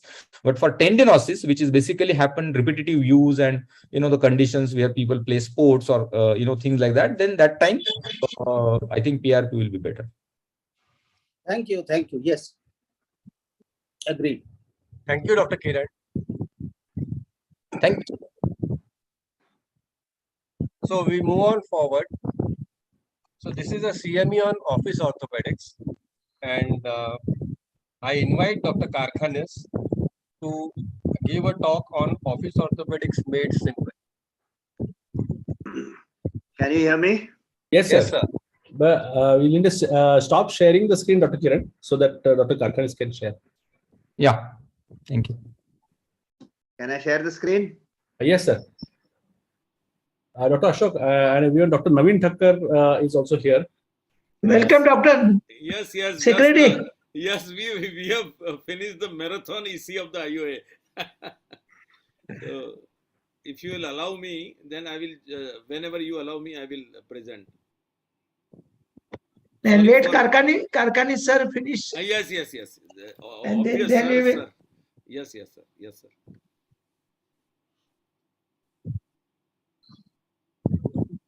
One sec. Yes, sir. We can see your screen. You just need to highlight the PowerPoint. So PowerPoint only, just- I'm getting to that. It is on the desktop. just make it minus. Then you will be able to get it. Yes.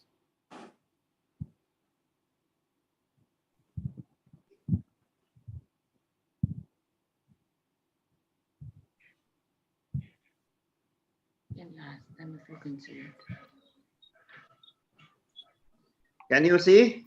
Yes, sir. So this is a presentation. Thank you so much, everybody, for giving me the chance to do this presentation on office orthopedics. I'm going to present some 6 presentations. So this is the one, and that is a frozen shoulder. I've got a specific therapy for frozen shoulder, and that is as long as you don't stretch the anterior part of the inferior glenohumeral ligament, IGHL, the shoulder for frozen shoulder, it does not respond. So the first thing is I stretch the anterior part or the inferior glenohumeral ligament by wall rubbing exercises.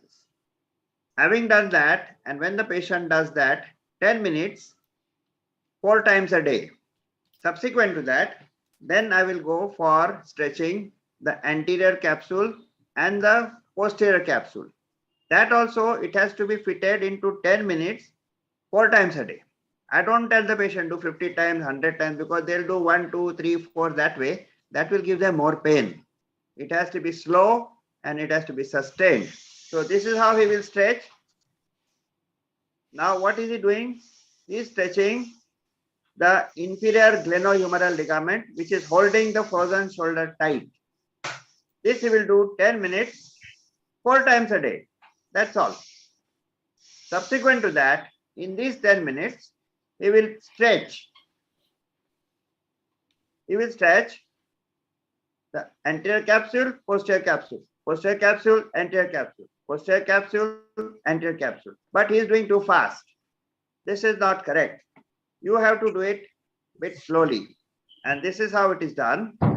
Stretch the anterior part of the inferior glenohumeral ligament, that is IGHL, first by slowly doing these exercises for 5 minutes. 10 minutes, 4 times a day for 1 month. And then in that 10 minutes, I will fit in the anterior capsule and the posterior capsule stretching. So this is the speed at which he should do, because he'll get tired. He will not do it. So you have to insist that he will do it slowly in this speed. So this is a physiotherapist she is showing, and she is stretching the inferior glenohumeral ligament, which is the most important factor which is preventing further mobilization of frozen shoulder. This she will do 10 minutes, 4 times a day. Having done that, you call the patient after 1 month and then ask him to, in that 10 minutes only, 5 minutes of this and 5 minutes of the other exercise. This one. So now at this speed, in that 10 minutes, after 1 month, having stretched the anterior part of the inferior glenohumeral ligament, she will do at this speed posterior capsule, anterior capsule. This speed. If you tell the patient do fast, or if you tell them do 50 times a day, 100 times a day, no. They will do it too fast and they will not do it. They'll get more pain. And that she is doing after doing that 1 month therapy. And now I have added this in that 10 minutes. I have yet to see a frozen shoulder which is mild to moderate, not resolving by this treatment. And I have yet to refer any patient to any physiotherapist. They have all resolved, and that there is no doubt about this. Next. Yeah. Subsequent to that, when he has done this, I ask the patient to stretch the body touching to the wall and the right arm for say about half a minute or 1 minute. That also helps him in stretching. But after doing that 10 minutes exercises, 5 minutes of that, that is anterior part of the inferior glenohumeral ligament, IGHL stretching, and then the butterfly exercises, posterior capsule and anterior capsule. After that, he can keep this for 1 minute or so. Next, painful arch syndrome, rotator cuff tendinosis, minor tears, degenerative tears of the rotator cuff, strengthen the rotator cuff muscles. Patient will leave the clinic without pain. In these cases of painful arch syndrome or rotator cuff tendinosis or minor tears or degenerative tears of the rotator cuff, I have got these exercises which the patient will do at home twice or 3 times a day. And if you ask him to do it in your clinic, you will see that, oh, my pain has reduced. These are the exercises for painful arch syndrome, rotator cuff tendinosis, and minor tears or degenerative tears of the rotator cuff. I have never given a steroid, and I have not tried platelet-rich plasma therapy for these patients. So these are the exercises. The next video will show strengthening the infraspinatus and the teres minor. She is blocking external rotation. Strengthening the subscapularis. She is strengthening internal rotation. She is blocking it. External rotation block. Strengthening the infraspinatus and the teres minor. Internal rotation block with the left hand. She is doing strengthening of the subscapularis. Now she is strengthening, blocking the long head of biceps by blocking anterior flexion of the shoulder. And lastly, strengthening the supraspinatus. Block abduction. These are the exercises which I have taught to the patient in my own clinic, and they will say on the spot that their pain of painful arch syndrome or rotator cuff tendinosis or minor degenerative tears of the rotator cuff, they will do better, and they say my pain now has reduced. Now I go to the third topic. I have yet, once again I'm telling you, I have yet to refer a patient to strengthen the rotator cuff muscles to a physiotherapist, because those physiotherapists, they may try this and that, but that is not going to help the patient. This is what is going to help the patient. Next, shoulder dislocation. Now I remember when I was a registrar and house surgeon in JJ Hospital, We used to have the mama who used to give traction and counter traction and patient shouting, this and that, everything used to happen.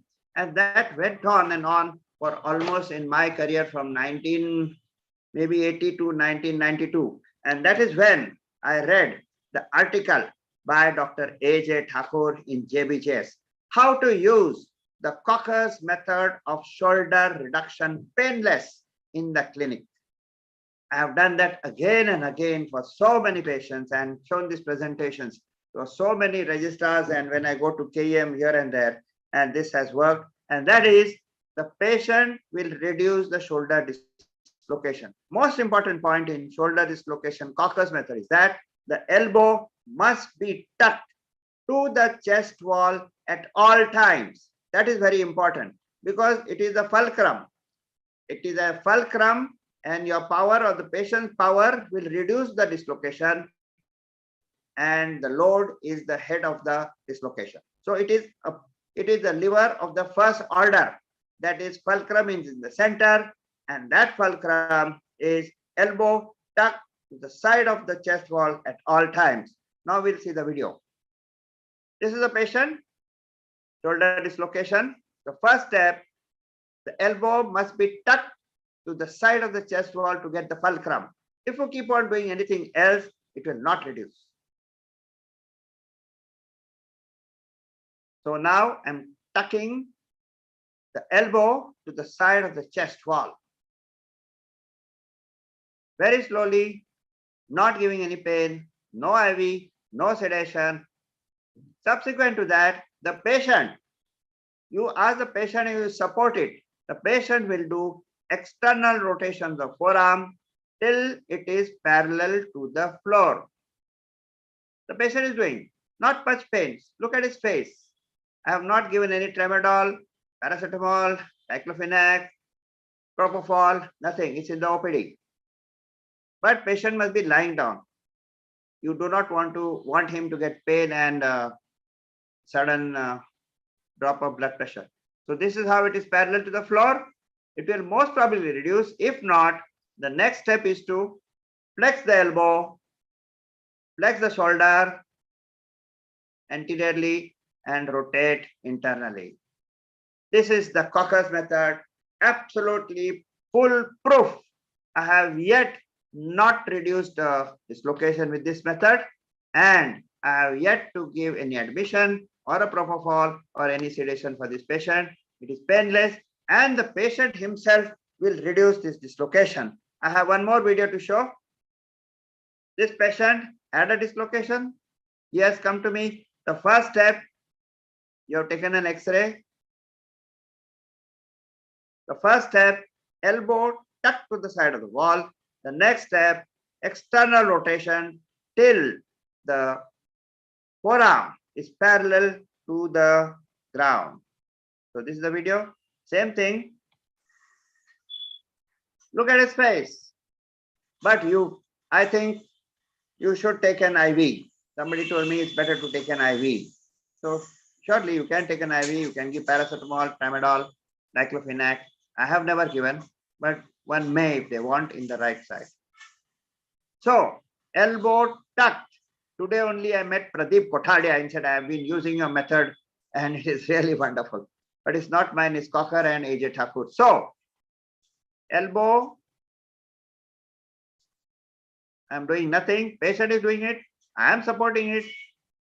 You must get this fulcrum. The power is in your hand or patient's hand, and the load is the shoulder dislocation. That's it. Now you keep it tucked.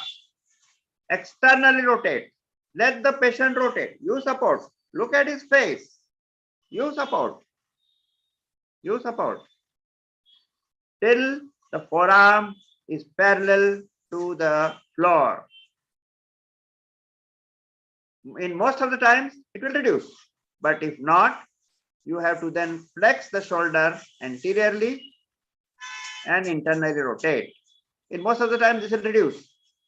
But if not, you have to flex the shoulder anteriorly and internal rotation.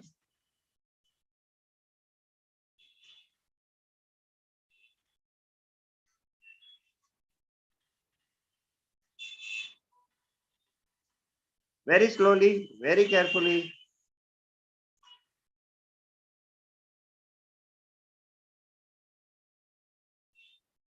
I'm palpating. The shoulder is not reduced here. So the next step, flex. By flexing, the anterior dislocation goes inside posteriorly. Flex the shoulder anteriorly. Flex, flex, flex, flex, flex, flex, flex, flex in external rotation. Flex, flex, flex, and then internally rotate. Now the patient is laughing. He is saying, but that's not me. It is Dr. A.J. Thakur. I read his article and I said, thank you so much, sir. That was from 1992. And so many people have seen these videos. Try it. Now, what is tennis elbow? It is the weakness of the extensor carpi radialis brevis. Strengthen the muscles by TheraBand exercises 20 times. There are 3 exercises, 2 times a day. Now you tell this patient you have a TheraBand in your clinic and he has got tenderness in the elbow over here, lateral epicondyle. The Cosen's test is positive. That is, you dorsiflex the wrist and he gets pain over the lateral epicondyle. So frozen shoulder is a spot diagnosis. Then what? I want to strengthen his extensor carpi radialis brevis by TheraBand exercises. The patient will leave your clinic and say, oh my God, where's my pain gone? I've tried NSAIDs, I've tried ultrasonics, I've tried some wristband, elbow band, whatnot. This, when the patient does with your TheraBands, the patient will leave the clinic without any pain. And he gets, I have yet, for so many years, I don't know, I have not given any steroid, either for painful arc syndrome or for rotator cuff tendinosis. So this is how we do it. The first thing, TheraBand straight pull. No bending of the elbow, straight pull 10 times. TheraBand should be little tough. It should not be pink, yellow, or green. Violet is okay. You can ask from companies. And this is the second thing. This is the exercise that you should do 10 times or 20 times.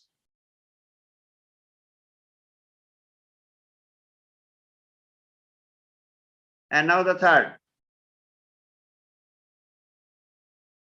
I'm not doing any dorsiflexion of the wrist because that itself is weak.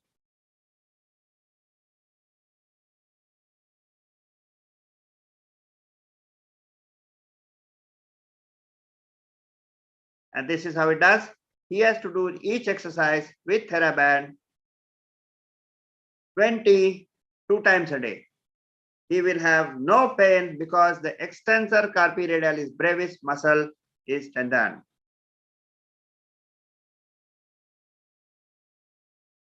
The next is, what is calcaneal spur?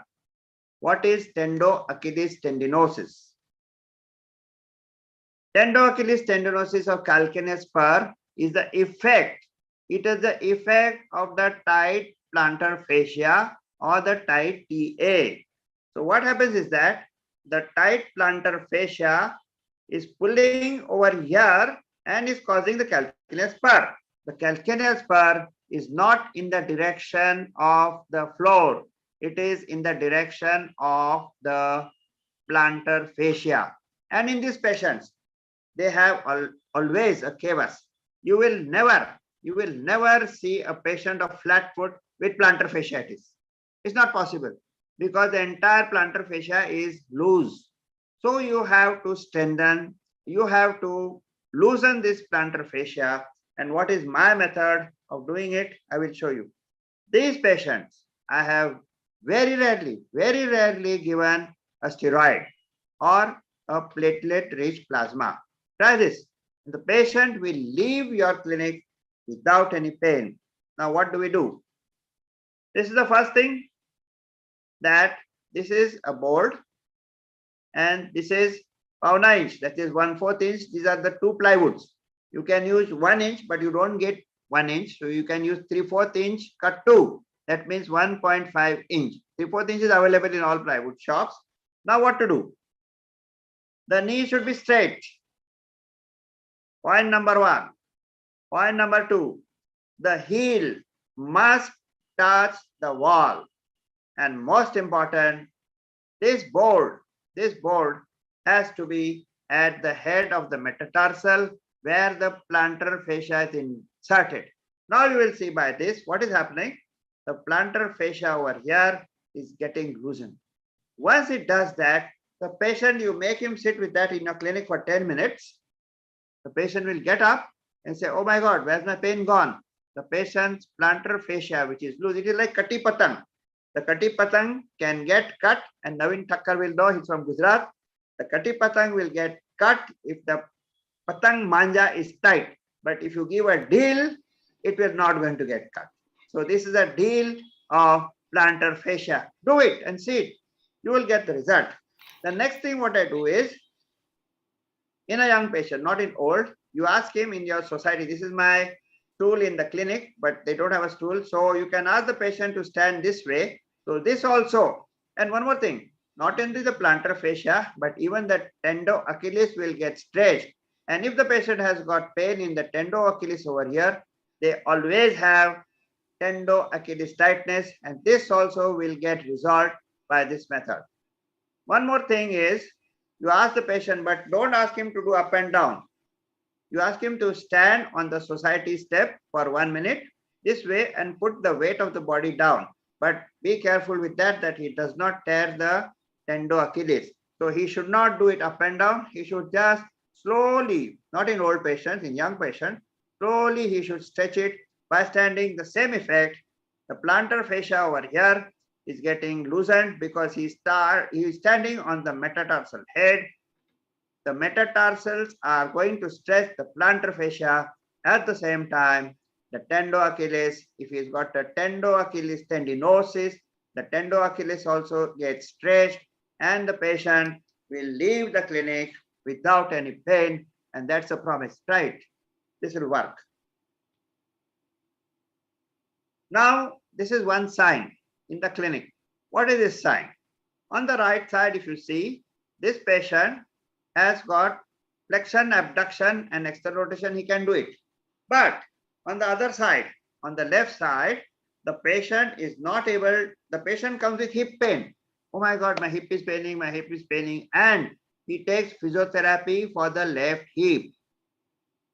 On examination of the left hip, you will find that the flexion is full, the abduction is full, the adduction is full, the external rotation is full, the internal rotation is full. So why is he getting pain in the hip when he is doing in this position? This is a classic sign. And on the other side, you can see that he is not able to sit in the Sri Sai Baba position, and that is flexion, abduction, and external rotation. Over here, what is happening? He is not in the flex position of the knee. He is not able to bring the knee down here. And that is the time when he gets pain in the hip. This is a classic sign. It can't be missed. And this is a classic sign of posterior horn of medial meniscus tear. This patient has got, because in the flex position of the left knee, he is not able to touch this knee down. This sign is classic. Over here on the left side, he can't do it. On the right side, he can do it. On the left side, he can't do it. This is a classic sign of posterior horn of medial meniscus tear, where the patient will come with hip pain. Why hip pain? Because he is not able to take this down. So he says the hip is paining, and he'll take hip physiotherapy. Examine the hip will be normal. This is one sign you will get in office orthopedics. And lastly, now this patient, what is osteoarthritis? And this I read in Nandu, what's his name? He wrote a book on arthroplasty, the knee arthroplasty and hip arthroplasty. And in that, Harish Bhende, in his first line, flexion deformity of the knee is the beginning of the end of the knee progressing to osteoarthritis. So if the patient in early osteoarthritis of the knee comes to you, you will find that this patient will have some FFD of the knee. What is the treatment for that? Some FFD, not gross osteoarthritis with osteophytes where the patient is bound to have knee replacement, not that. Early cases, knee pain. This is early osteoarthritis, and what you do, you ask the patient to do static SQE, static quadricep exercises to get rid of this FFD. And how it is done, this video will show. Subsequent to that, and remember, subsequent to that, you can do SOEB, that is standing or sitting at the edge of the bed. Now, this is the first exercise. How to do that? Static quads. You'll press the quad for 5 seconds, leave it. Press it. FFD has to go. Do it at home for 10 minutes, twice a day. This patient with some slight FFD said, oh, my knee pain is reduced to a large extent. He will say that in the clinic. This way. Right? Having done that, then the patient can do the next exercise, and that is sitting at the edge of the bed. But don't do this exercise till the FFD is over. The primary exercise for early OA of the knee, where the patient comes with the FFD of the knee, is static quadricep exercises. You have to press it for 5 seconds and leave it.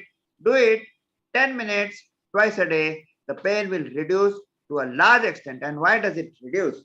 And that is what Harish Bhende says in that book.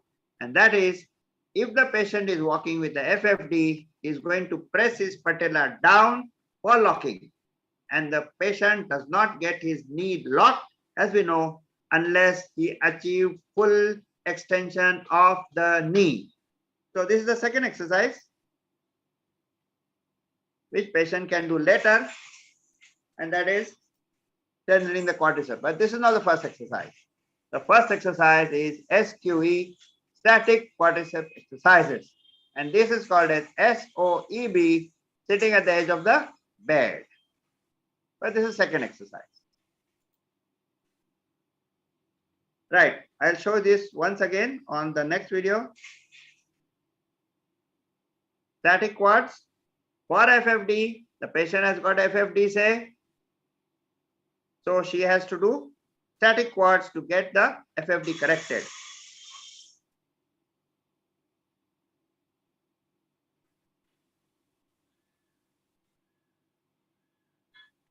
Press for 5 seconds. Leave. Press for 5 seconds. Leave. Press for 5 seconds. Leave. So what is happening? The patient, as she walks out of your clinic, her knee starts getting locked. Because we all know, for the knee to get locked, it has to have full extension. And if the patient has FFD, she will lock it by pressing the patella. And this is the beginning and the end of the knee for osteoarthritis. So thank you so much. I can stop sharing the screen. Can you do that?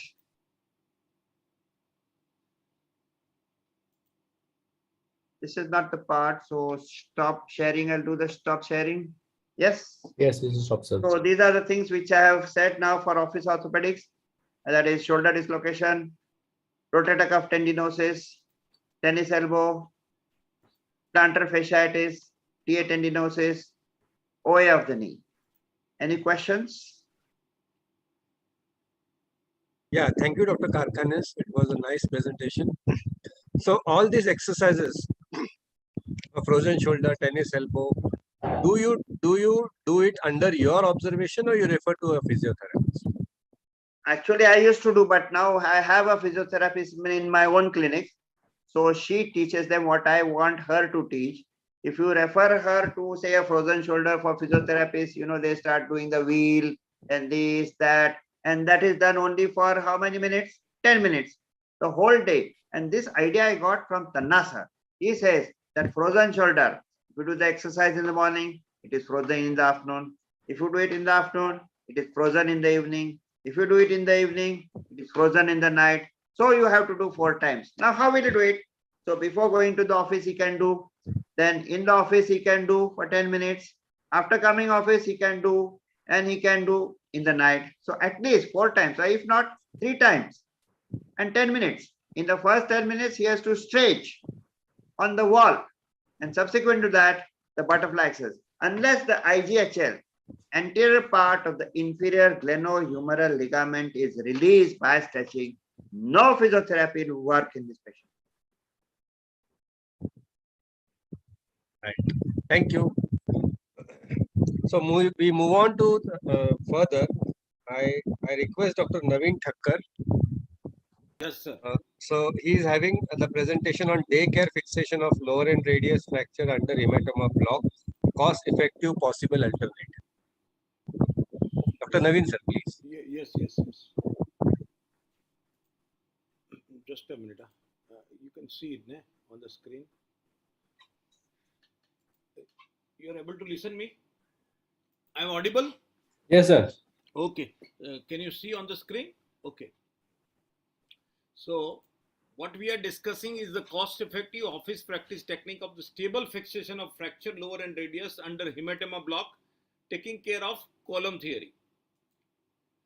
We know why we want to do this, why this is a required cost-effective alternative. What are the, how to plan it and how to do it, that we will look after. And what are the possible pitfalls and what are the possible problems of treatment in this area of lower end of radius, and what are the possible solutions cost effective, that we are going to look one by one. We know this theory, column theory of ulnar column, intermediate column, radial column. We know the anatomy is scaphoid and lunate fossa, sigmoid notch, and triangular fibrocartilage. We know this anatomy and we know about this. We know the low transmission with the scaphoid fossa, lunate fossa. These are very important points to understand, and we must understand the trabecular pattern, where the trabecular pattern is better. Just like in proximal femur, here is also God has given a trabecular pattern, and just like a calcar situation as it is there in the upper end of the femur. What are the issues? Where is the controversy? Controversy is when to do what. Whether anatomical restriction is necessary, must. What are the acceptable limits? What about the function? What are the radiological predictors? What is optimum? That is the problem. Optimum fixation. When do you need extra fixator or internal fixation? What approach, which implant is necessary? What to do with ulnar styloid, lower fourth ulna? Many different techniques. Often you have to do a combination. But as you go from non-operative to operative, increasing complexity, cast or splint to bone graft substitute. Goal of each surgeon is to have a pain-free activity of daily life, work performance, socially integrated, and sports and cosmesis. Now I would like to ask the question, is the anatomical reduction is must? What is the answer from the other faculty? Can you just say, is the anatomical reduction is must in this area? Sir, Karkhanis sir? You can say, please. Yes. It is must, right? So let us see the one case. Geriatric distal radius woman patient at time of surgery, aged 72 years, 2014. Displaced in the cast. What should be the next? Surgeon treated with a conservative. Now it is displaced in the cast. What should be the next step, sir? Everybody will say operate it, right? Once it is displaced in the cast.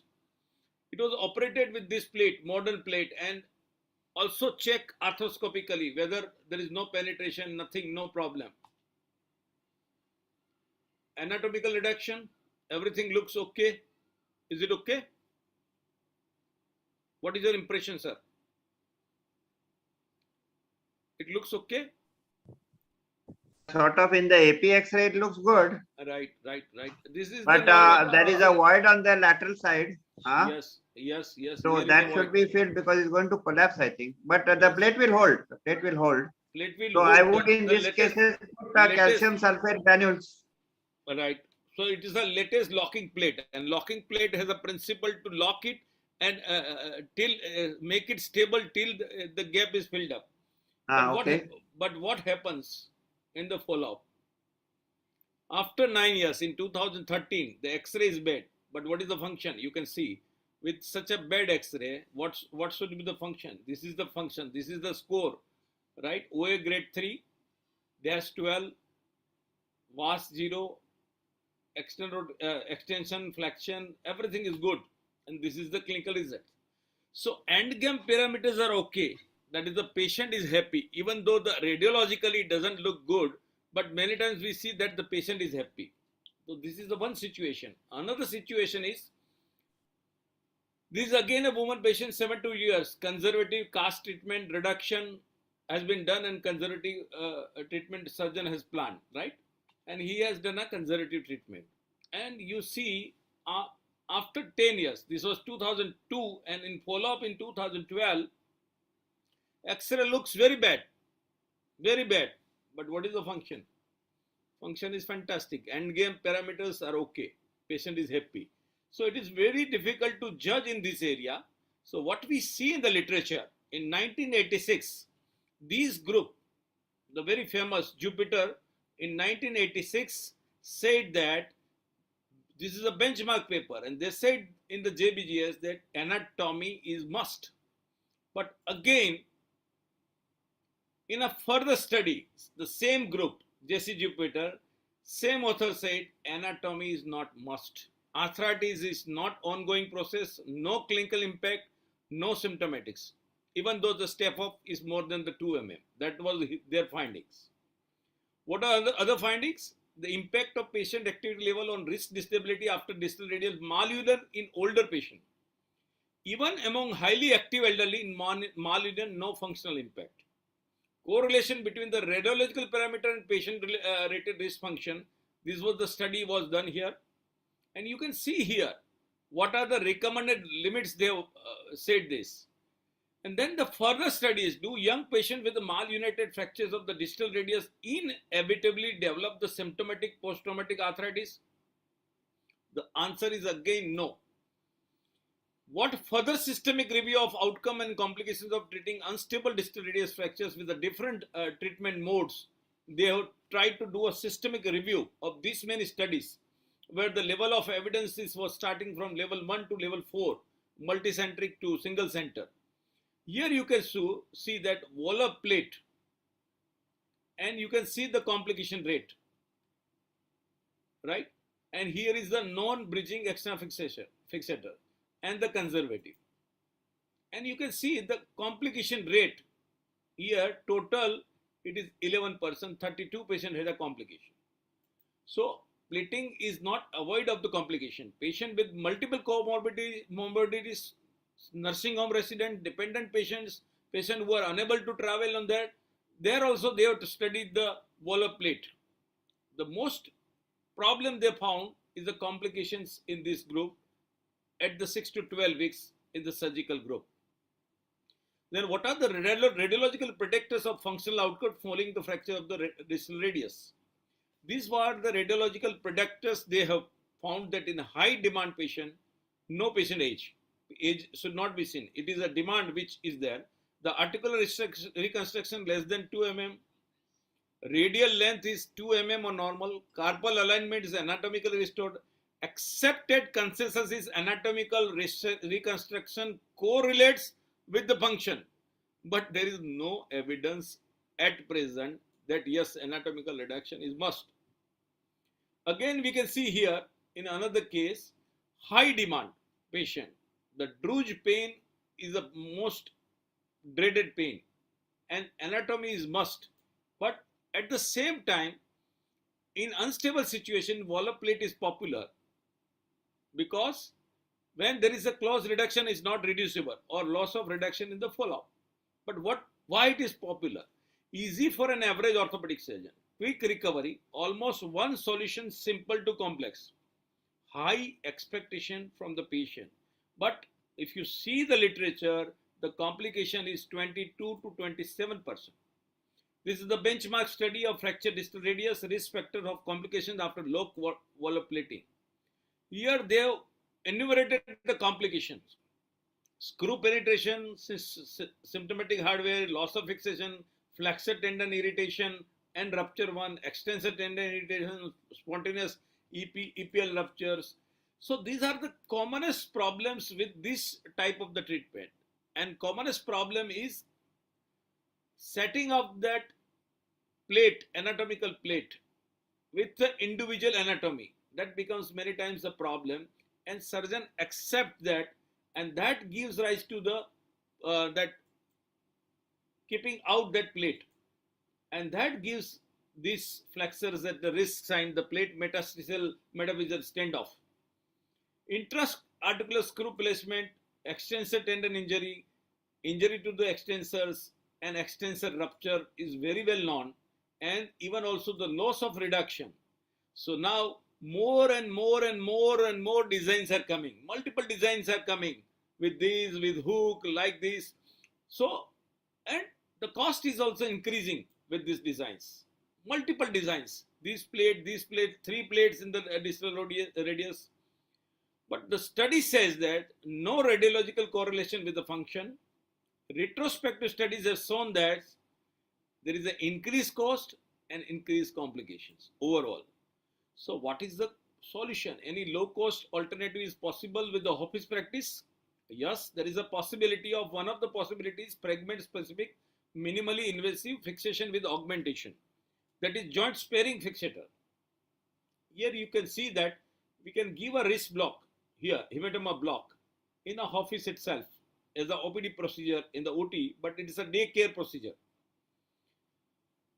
Xylocan with adrenaline diluted is given in the volar and dorsal aspect, and once that is given and enough time is given of 15 to 20 minutes, it becomes very much effective and you do not require any anesthesia later on.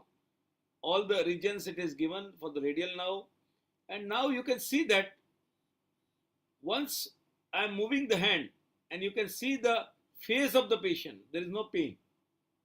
Both videos are taken together and there is no pain after the movements. Once you find this, you can go ahead with the reduction.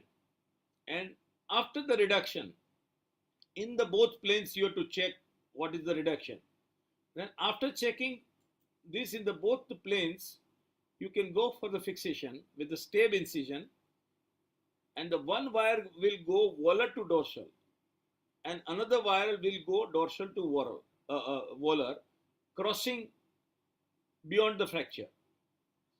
Small stab incisions, and then it has done further. Now you can see that we have passed the column specific fixation here. Again, the same procedure has been done here. You can see here. Even the punched depression, you can elevate with this method. Here I am elevating with the K wire and then I am cross fixing that elevated fragment. And you can see here is the final fixation after in the wrist block. So this is also a possibility, one of the possibility. Here it is a complex fracture with the distal ulna fracture. Wrist block procedure has been done, and oh, its video is not working. Oh, this is again a volar Barton fracture, and the dorsal fixation is also a possibility. Here you can see you can pass a wire from volar to dorsal and keep that fragment reduced. And you can also treat in a low cost way, and you can also pass one wire from there to there, and you can pass this way subchondral wires, multiple wires, but that multiple wires are augmented with the link joints, so that gives a much more stability in all the planes. That is the trick. You can see here, these are the costly plates. Oh, its video is not working. It's working. You can see that immediately patient can move it. After 1 week, you can start the physiotherapy. And you can see that there is a fantastic movement and the fixation here. This is the alternate way of column-based joint sparing fixator, where You can fix multiple types of simple fracture, comminuted fracture, and the punched out fracture. You can see here punched out is corrected and with the K wire, and then further it is fixed with the subchondral wires, and cross fixation has been done here. Here it is a volar fracture. Here is a complex fracture, more distal with ulna, and you can see the movement under IRTV. And after removal, you can see the removal, the movements here. Multiple wires. Even you can go when it is a very much proximal. You can go intramedullary to get a good column fixation, and one can do a external fixator, joint sparing external fixator. In this type of fractures, the rim fractures, these are the costly plates are available. But here there is a cost-effective solution of distraction plate. That is also a possibility of distraction plate. Here is a patient where had a upper end fracture, lower end fracture, the elbow also fractured. It was fixed with the radial plate, and then this simple plate has been used to augment this area and metacarpal to here. But the teardrop has to be taken care of. Then teardrop was fixed with minimally invasive, and that gives you a fantastic reduction. Now you can see here in a small video that gradually you get the reduction and then you fix it. As you go ahead, and then once you get a good reduction with the distraction, and then one can fix this teardrop fragment, which is very much important, where you can fit with the cannulated screws also in a closed method, minimally invasive. Headless screws has been used here. So this is also one of the possibility. Radiological outcome in elderly mostly does not necessarily correlate with the end game parameters of the function. That is what the literature says. Identify those distal radial fractures in elderly needs the surgical treatment to get the stability in that particular plane. So you have to decide in which plane the instability is. Explain how dorsally displaced distal radial fractures differs from the palmar displaced distal forearm and fracture dislocation condition even in the elderly.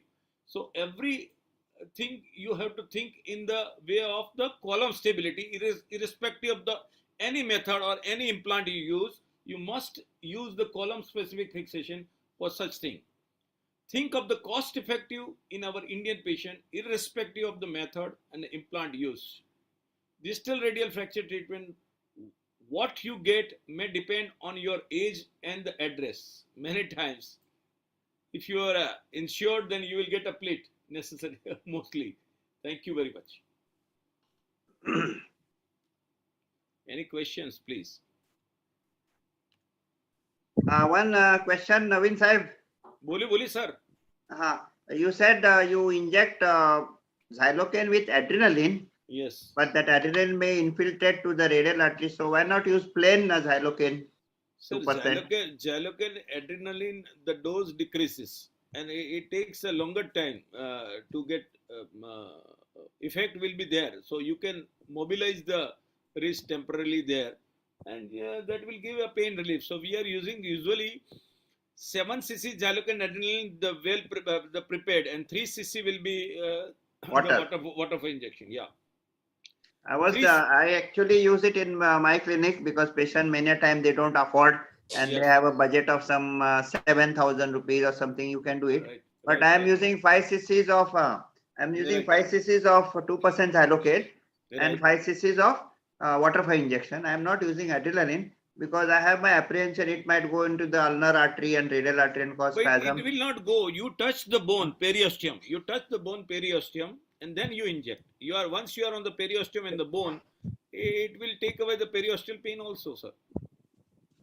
So that is the way we are doing for cost effectiveness in the poor patients. So, Navin sir, Dr. Ashok Ghodke here. So in couple of cases, you have shown that you had passed K wires from the volar side. Yeah. For a volar Barton and another, you had done a percutaneous screw. Yes. So, any special precaution Yes, you have to palpate the radial artery and you have to locate, feel that you must know the anatomy of median now. And then you have to put a stave incision. Once you put a stave incision and make with a small artery, you reach to the bone and then start your K-wiring and with the sleeve of the K-wire. Otherwise, something may get turned with your K-wire, with that drill. We see in the C-arm exactly where we are in the center of the fragment in different oblique views and different things. Many times the fracture anatomy is different. That may not be exactly volar Barton. It may go like this, it may go like this. Then we have to see which is the almost center of that fragment. And then we have to direct. It may be volar to dorsal, little bit volar medial to dorsal lateral, or volar medial to volar lateral to dorsal medial. Almost perpendicular to the fracture as far as possible. That will buttress that fragment, because ultimately with the plate we are buttressing that fragment. And it is a percutaneous procedure. So healing is not a problem and you are not disturbing the soft tissue. So that gives you an advantage of healing and better thing. Once you remove that K-wires with the XM fixator, the patient is happy with the small incisions, stave incisions. Can I say something? Yes, sir. Yes, sir. Yeah, I am also using this two cross wire technique for, say, unstable collisis fracture. The one wire I pass from the radial styloid process, as you have done, from lateral side to medial side. Now you have shown the other wire passing from the medial side to the lateral side, from distal to proximal. That I found that two cases, what happens is that there is a discharge and sinus and the carpus may get infected. So what I do is I pass the wire from this side. The first wire I am passing from the radial styloid. Yes, sir. From lateral to medial. The second wire I am passing from the radius into the dipens fragment. I don't pass the wire from this side. From the wrist, because I have seen two cases. And what happened is they removed the wire, but it caused chronic infection in the carpus. The only difference what you described is you are using only wires. Only single wires will get loose and that gives rise to the infection. The stability is reduced.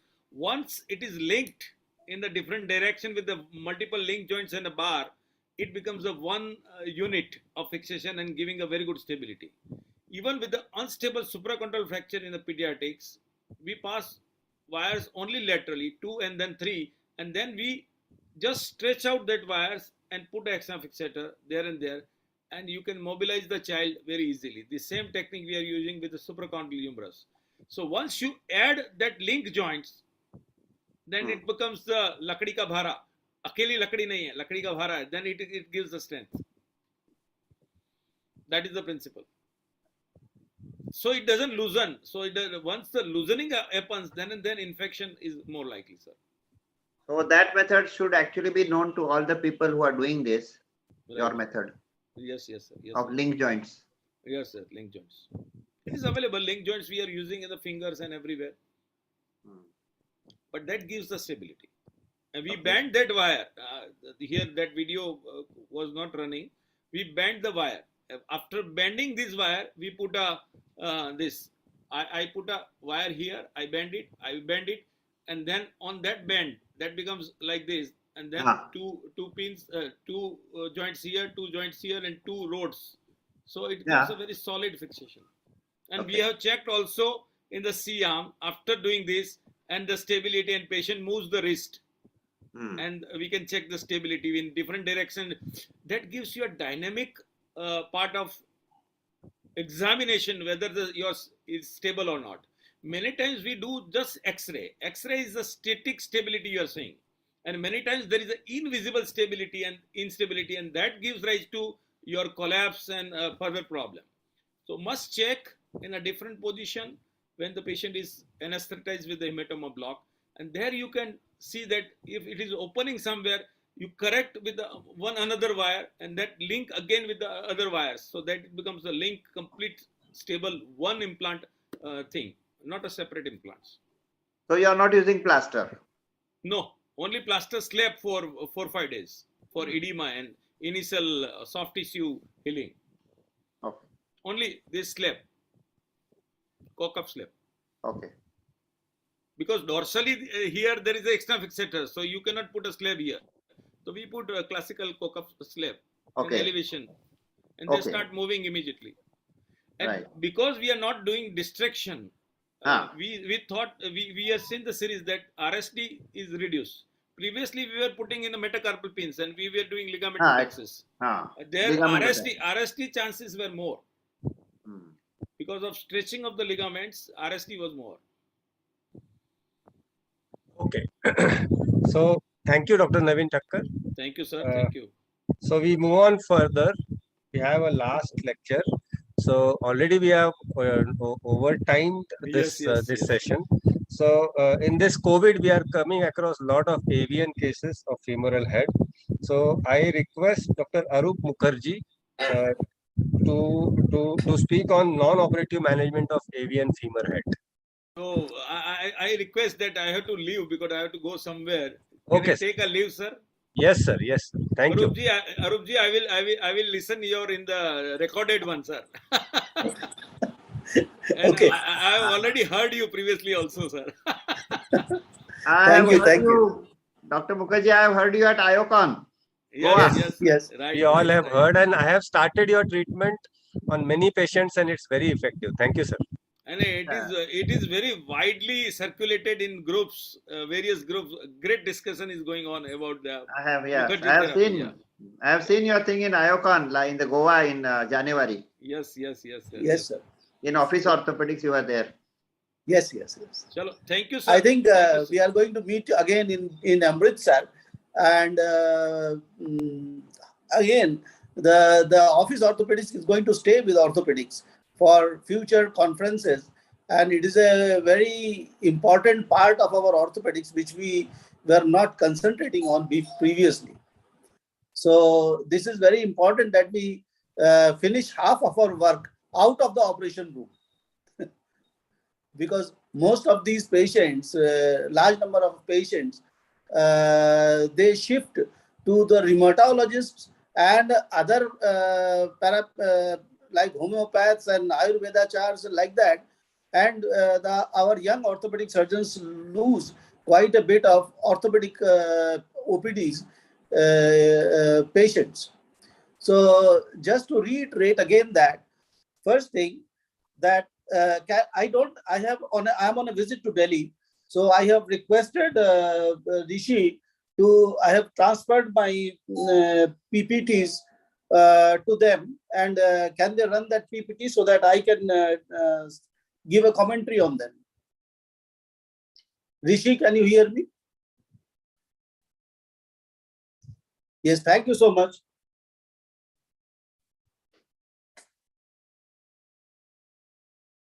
The avian of the femoral head, I will be discussing about it, and so many people have heard about it, but this is an important aspect of office orthopedics. Next, please. Now, again, we should reiterate what is the difference between an ischemic necrosis, which is septic, and which is aseptic. Now, septic necrosis never recovers, but aseptic necrosis is a reversible phenomenon.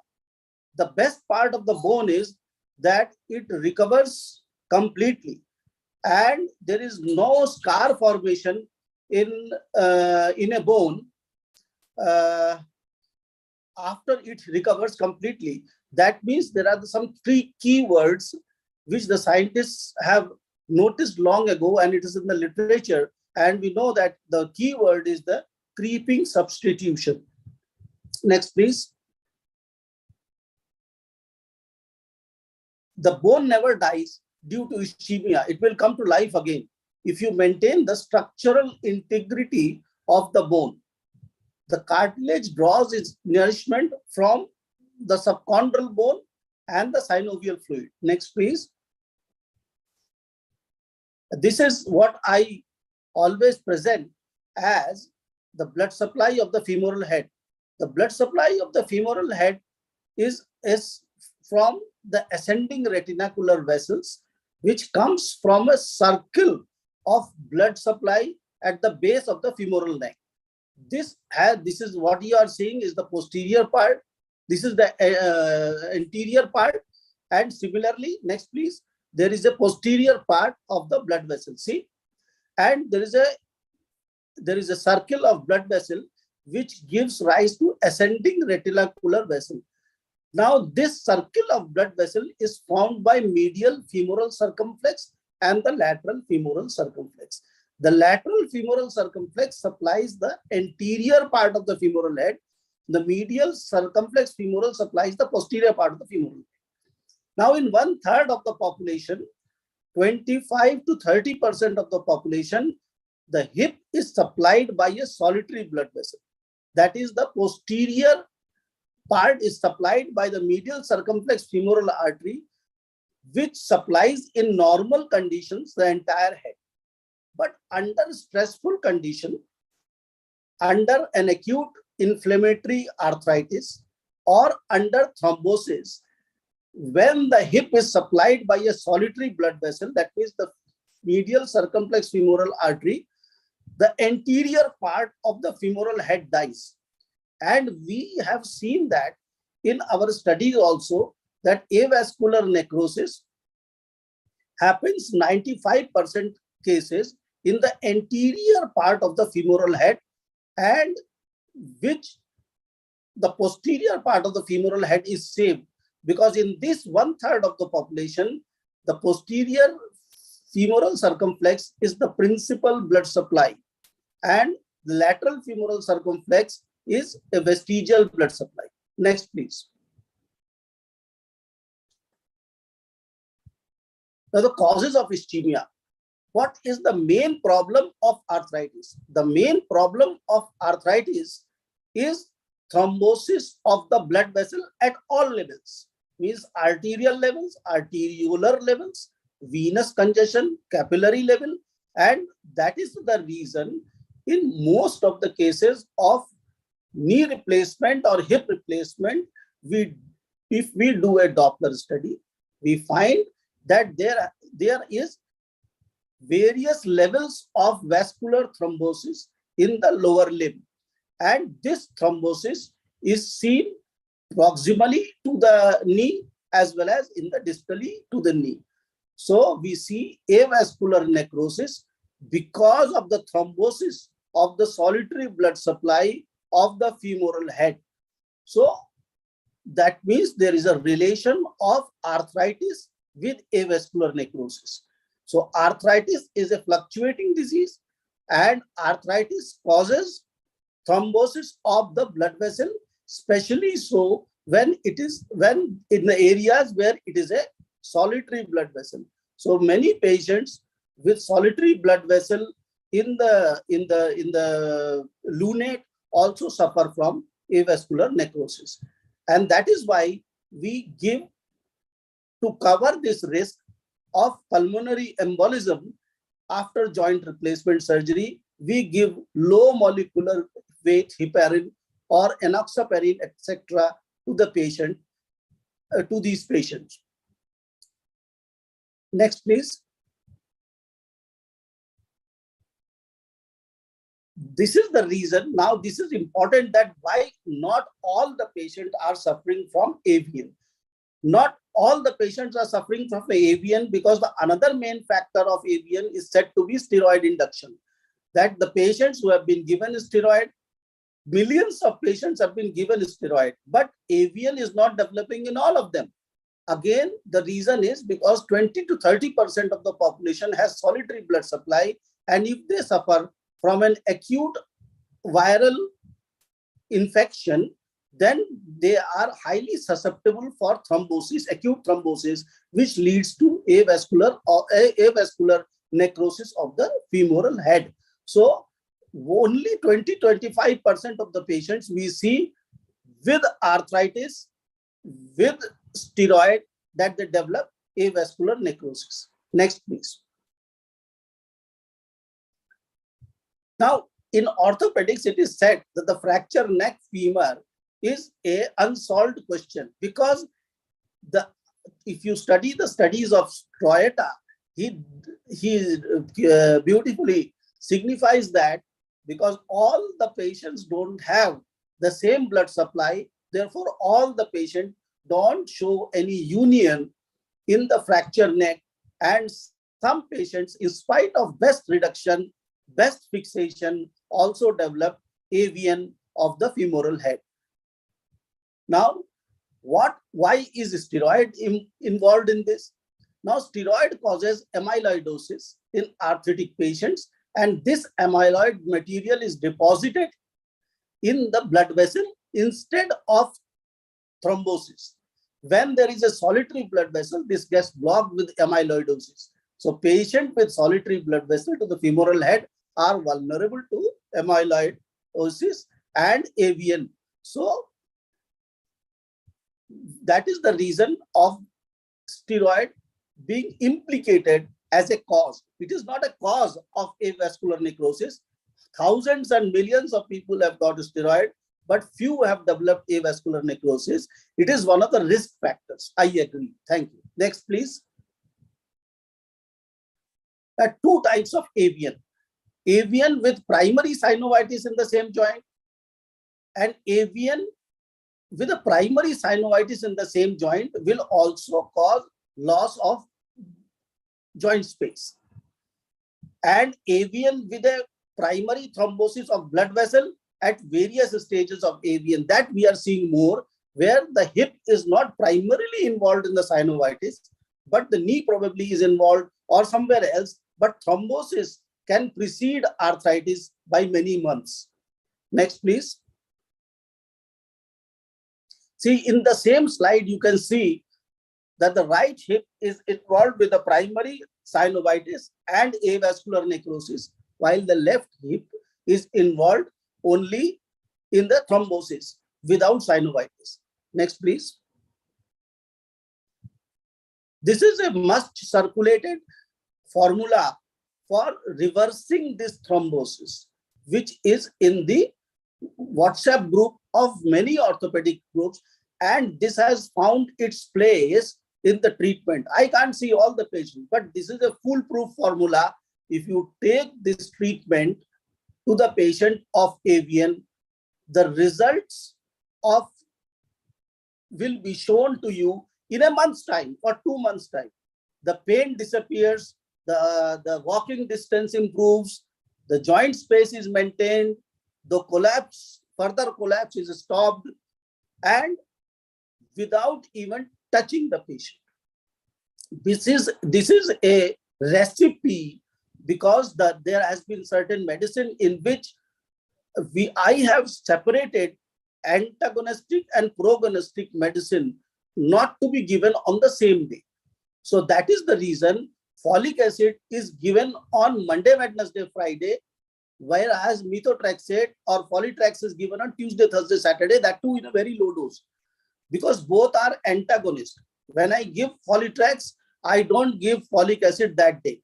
Next day I give folitrax, the effect of the next day I give folic acid, the effect of the folitrax is lost. And the third day again the same thing is repeated. In this way, pulse doses of methotrexate goes inside, and this causes a great improvement with very little risk of toxicity of methotrexate.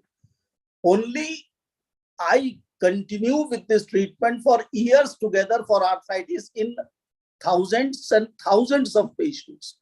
And many patients come after 5 years, 3 years without taking my advice. They continue medication, but I have not seen any side effects in these doses in my patients. Although I reduce the dose after 3 months to a maintenance level if in most of the patients. Next, please. See, this is the picture of the same lady in which the joint space on the right side has started developing due to my regime, and the right hip has now developed joint space. Nowhere in orthopedic books it is written that a joint space lost can recover. This is what I call that is orthopedic beyond books. See, the left side already had the joint space, but the right side had started developing joint space in 6 months of treatment, and the mobility has started recovering. Next, please. Next, please. See, the left side of the hip has completely recovered. The right side has gained better movement. The patient is pain-free and is walking, say, with a little limp, but normally now in household activity. Next, please.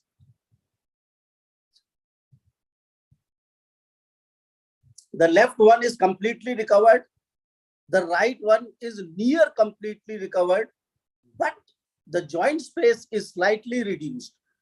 But there is a movement of rotation as well, which I will show you in subsequent slides. Next, please.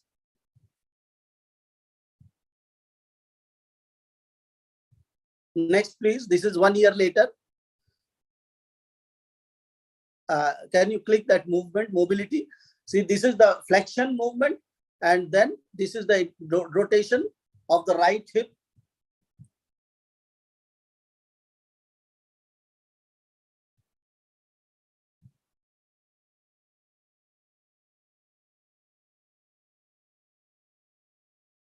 This is the left hip, which has regained the complete movement, and without touching the patient, there is a possibility of reversal of avascular necrosis. By this recipe or this regime is being used in 17 countries with successful result. Next, please. Stages I'm not going to discuss because everybody knows about it. The only thing is that I always go for a MRI only to record what stage of AVN this is, and if there is a local bone edema as well as synovitis in the same joint. When there is a slight damage, then I always warn the patient that the treatment has to be continued for more than 2 years. 2 years is the minimum time. Next, please. Now, the third thing is that whenever these are the stage, I see mostly my patients, I give them 100% recovery assurance till stage 3. I can give them 100% recovery till stage 3. Stage 4, next please. Stage 4 starts with the evidence of flattening. Whenever there is an evidence of flattening, that means patient will have partial range of motion, which may be 80% of the normal. But the best part is that avascularity of these type of hip have completely reversed to a normal hip, and they are walking pain-free. A young subject or a young patient who is only 30 years old, 35-year-old is not a proper subject for a total knee replacement. And I always, a total hip replacement. I always give this to the patient a opportunity that, are you happy with this joint? All my patients say, I am very happy with this joint. I can go and sit in the bus. I can travel. I can walk. I can run. People don't realize that I have got this problem.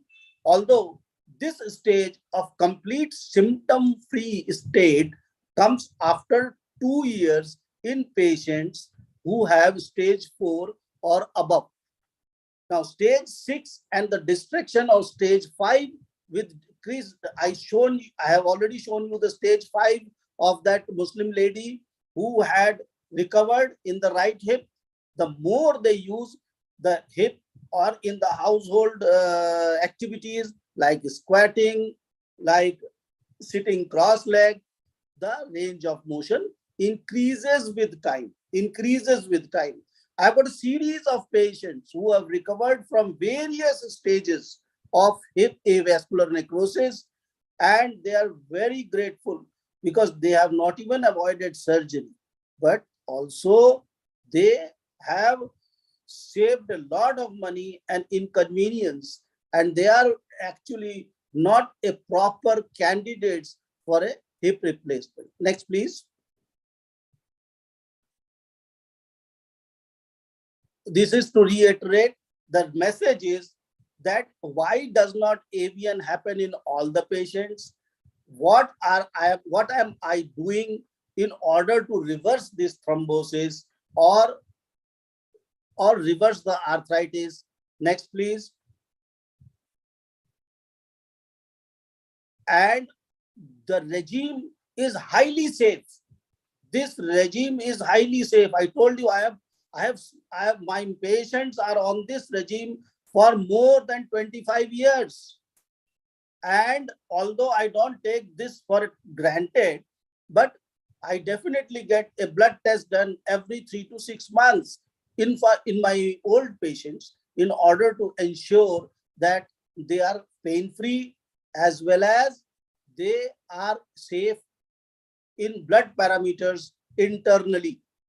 Also, I have written these prescriptions for more than 6 lakh time, which I can count from my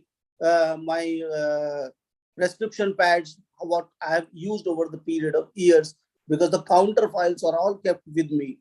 So the patients give me the assurance that no, sir, this is the best treatment I have got, and this has also cured my backache. It has also cured my knee pain. It has also cured my cervical spondylosis. It has also reduced my thyroid medicine. This has also reduced my blood pressure. And many patients say that they are off insulin and they are only on oral hypoglycemic medication. Next, please. Why I am telling that?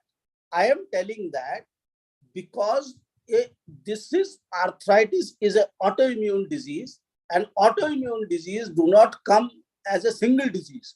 They always come with minor autoimmune disease. Blood pressure is an autoimmune disease. Diabetes is an autoimmune disease. Hypothyroidism is an autoimmune disease. Obesity is an autoimmune disease. Acidity is an autoimmune disease. Fatty liver is an autoimmune disease. So whenever you are trying to give give these medication to the patient, all these has effect on all these minor autoimmune disease, and they also go into remission. Only problem is that these patients have to avoid nicotine and alcohol, because nicotine causes constriction of the blood vessel and new vascularization is not happening in these patients.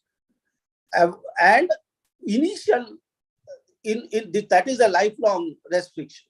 And secondly, avoid outdoor activity for initial 2 months of treatment, because at that time, the head of the femur is soft like a boiled egg. So I don't want to add any insult to an already injured hip. Rest is best during a painful attack. Although these patients often get episodes of minor painful attacks, which is managed best by rest and local warmth application. Next, please. These are the certain parameters to keep our low dose DMARDs are safe. Get these blood tests once a year. Once a year BMD. Once a year BMD is done.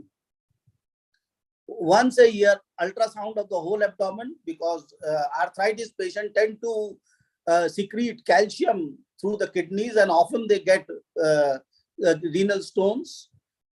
X-rays are done every 2 to 3 monthly to ensure that the structural integrity of the hip is maintained. Next, please. These are the basic blood tests which ensures the internal health of the patient. Next, please. So I just wanted to ensure all the listeners that in spite of my assurance to you, never avoid getting blood test whenever the patient has completed 2 or 3 months of the regime. A blood test will give you confidence as well in assuring the patient that everything is all right.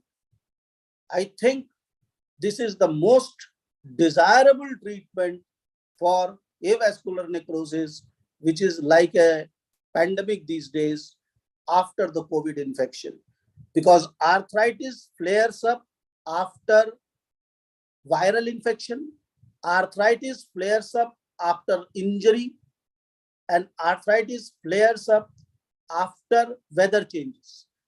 So the three things we have to ensure the patient that one has to keep herself or himself warm.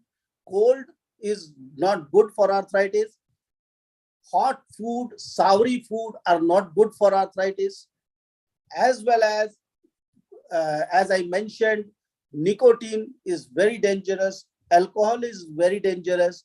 Liver should not be loaded with alcohol or liver or alcohol or nicotine to get metabolized in liver also. And that is the reason to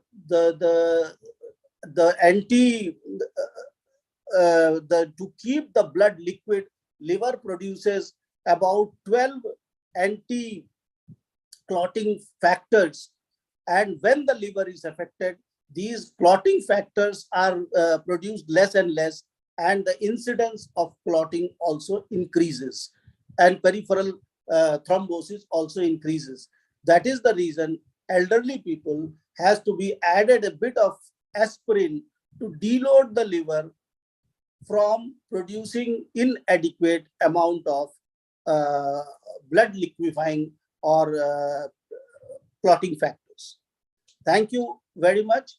If there are any queries, I am happy to return. I will be happy to answer it.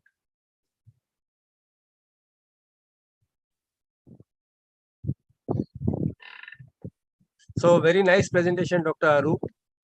So we have already started your regime, Mukherjee regime. So you said that the duration depends on the FICAT classification. Yeah. So let's say it's grade 3. So what is your recommendation for grade 3 avian? 12 months to 18 months. Patient recovers mostly by 1 year. 1 year. So while the treatment is getting over, do you taper the doses or you just abruptly stop? There is a dose to start with. It is different, and after 4 months or 3 months or 100 days, I say to the patient, remember it. After 100 days, I come to the maintenance dose, and this maintenance dose is slightly reduced doses. That means 2 tablets in the morning, 2 tablets in the afternoon, and 3.5 tablets at night, items at night, sorry. And the blood thinner is also reduced. It comes to Ecosprin 75 AV, simple. Initially, it is 2 warfarin or aspirin both together. Later on, it is only aspirin with a statin. Dr. Mukherjee, I have a question. Yes. Can I ask you? Yes, you are welcome, sir. Yeah. Whenever you are giving this aspirin, which I agree, that is anti-platelet, and dabigatran or rivaroxaban, that is for anticoagulation for the veins. Now you are saying that you are giving it for 2 months or so. So are you giving it under supervision of the medical person, MD? No, initially 3 months. If you look into the list of my blood investigation, initial 3 months, the patient undergo a test which is called as PT, APTT, INR. And the INR is kept only 1.5 times of the normal value. Okay, so with aspirin and with dabigatran, it remains at 1.5? Yeah, with 1.5. It is always under 1.5. So that doesn't give me any tension. But after 100 days, the patient is only taking aspirin and 1 statin. That's what you said, but do you take medical supervision, some MD doctor? No, not even. It is all given by by a doctor like me, and I have tested in lakhs of times. So I can assure you, sir, that it is perfectly safe. Perfectly safe. So That far. that makes sense, because antiplatelet is aspirin, Yes. and dabigatran or rivaroxaban is for antithrombotic Yes. activity or thrombin. Yes. So that warfarin you can give, but warfarin is now replaced by dabigatran and rivaroxaban. So that's okay. Yes, low molecular heparin has come as a regular use in orthopedic field before going for a TKR, THR like that, because it is a standard standard protocol for all the orthoplasty surgeon to give low molecular weight heparin to their patients before surgery. So do you give alendronate and teriparatide? Never. Alendronate or bisphosphonate is the most, it is a non-biological substance, and it falters the effect of osteoclasts. So remodeling is an important part in reversal of avascular necrosis. Right. If you falter or if you halt the function of osteoclast by giving bisphosphonate, you are delaying your recovery. And that is the reason those patients who have been taking bisphosphonate for a long time, they don't heal, their fractures do not heal. If they sustain a fracture, of course, then their fractures do not heal for years together, which we have seen. And do you give teriparatide with them? No. Not with avascular patients. There is another topic on which, if I get time or if somebody invites, that is called as analysis of non-unions, in which there is a scope of teriparatide. And I can, most of the time, I can predict that this fracture will take a delayed union or non-union, whatever. But I can predict that this fracture is not a friendly fracture to happen. So I will warn my patient beforehand. Thank you so much. Thank you. Welcome, sir. So thank you, Dr. Aroop, for your presentation. Thank you, Dr. Karkhanis, sir, Dr. Kiran Shete, Dr. Ashish Fadnis, OrthoTV, and I request Dr. Ajit Shinde to take the further proceedings.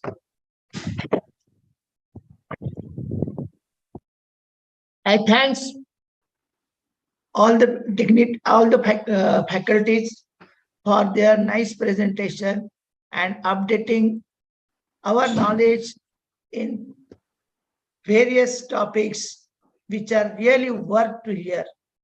Thank you, Karkhanis sir. Thank you, Aroop Mukherjee sir. And thanks everyone for kind cooperation. Thank you very much. Now time it is 8:30. I think everybody likes to live. So with these words. So we are 1 hour already overshooted. Yeah, but the knowledge which we have earned during this period is really worth, because these many things are not given in the books. Which we heard from Aroop Mukherjee sir, everything is really fantastic, worth. Even Karkhanis sir, which told the OPD procedure, they are wonderful. Yeah, that actually it is working, because today I met Pradeep Kothadia. He had come for a BOS clinical meeting at Sion Hospital. He was saying he is trying my Cockers method of reductions ever since he saw my video. Yeah, and then I had a phone call from Chandak from Nagpur. I want to see your physiotherapy for frozen shoulder, and they work. So just try it out. It should work. It has been working for me. Sir, whether you have prepared these videos and you are having videos of physiotherapy?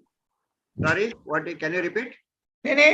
Whether the physiotherapy videos which you are shown, are you having? Yeah, actually I'm having. What is happening is I give it to the patient. I take the number, I save the number, and I give them the video at the same time. So that also they are happy.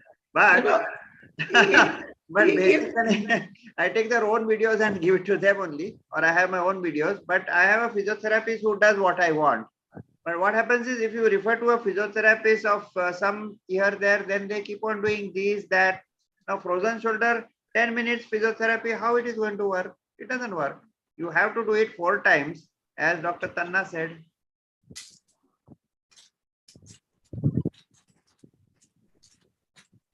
Right. So one more news is that 10th and 11th September we are holding a conference on office orthopedics at DY Patil under MOA, that is Regional Maharashtra Orthopedic Association Conference, and many of the faculties are present over there. They are present here, and further to take on this, we are planning for an association, National Association of Office Orthopedics.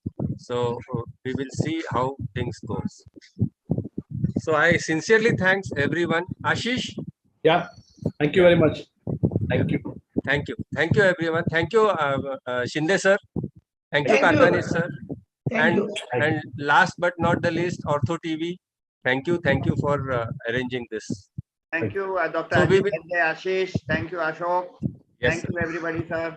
So next Thank week, you for organizing this. For the Thank you. benefit of. Thank you, Aroop Mukherjee, sir. Thank you, It is sir. very nice to meet you after a long time.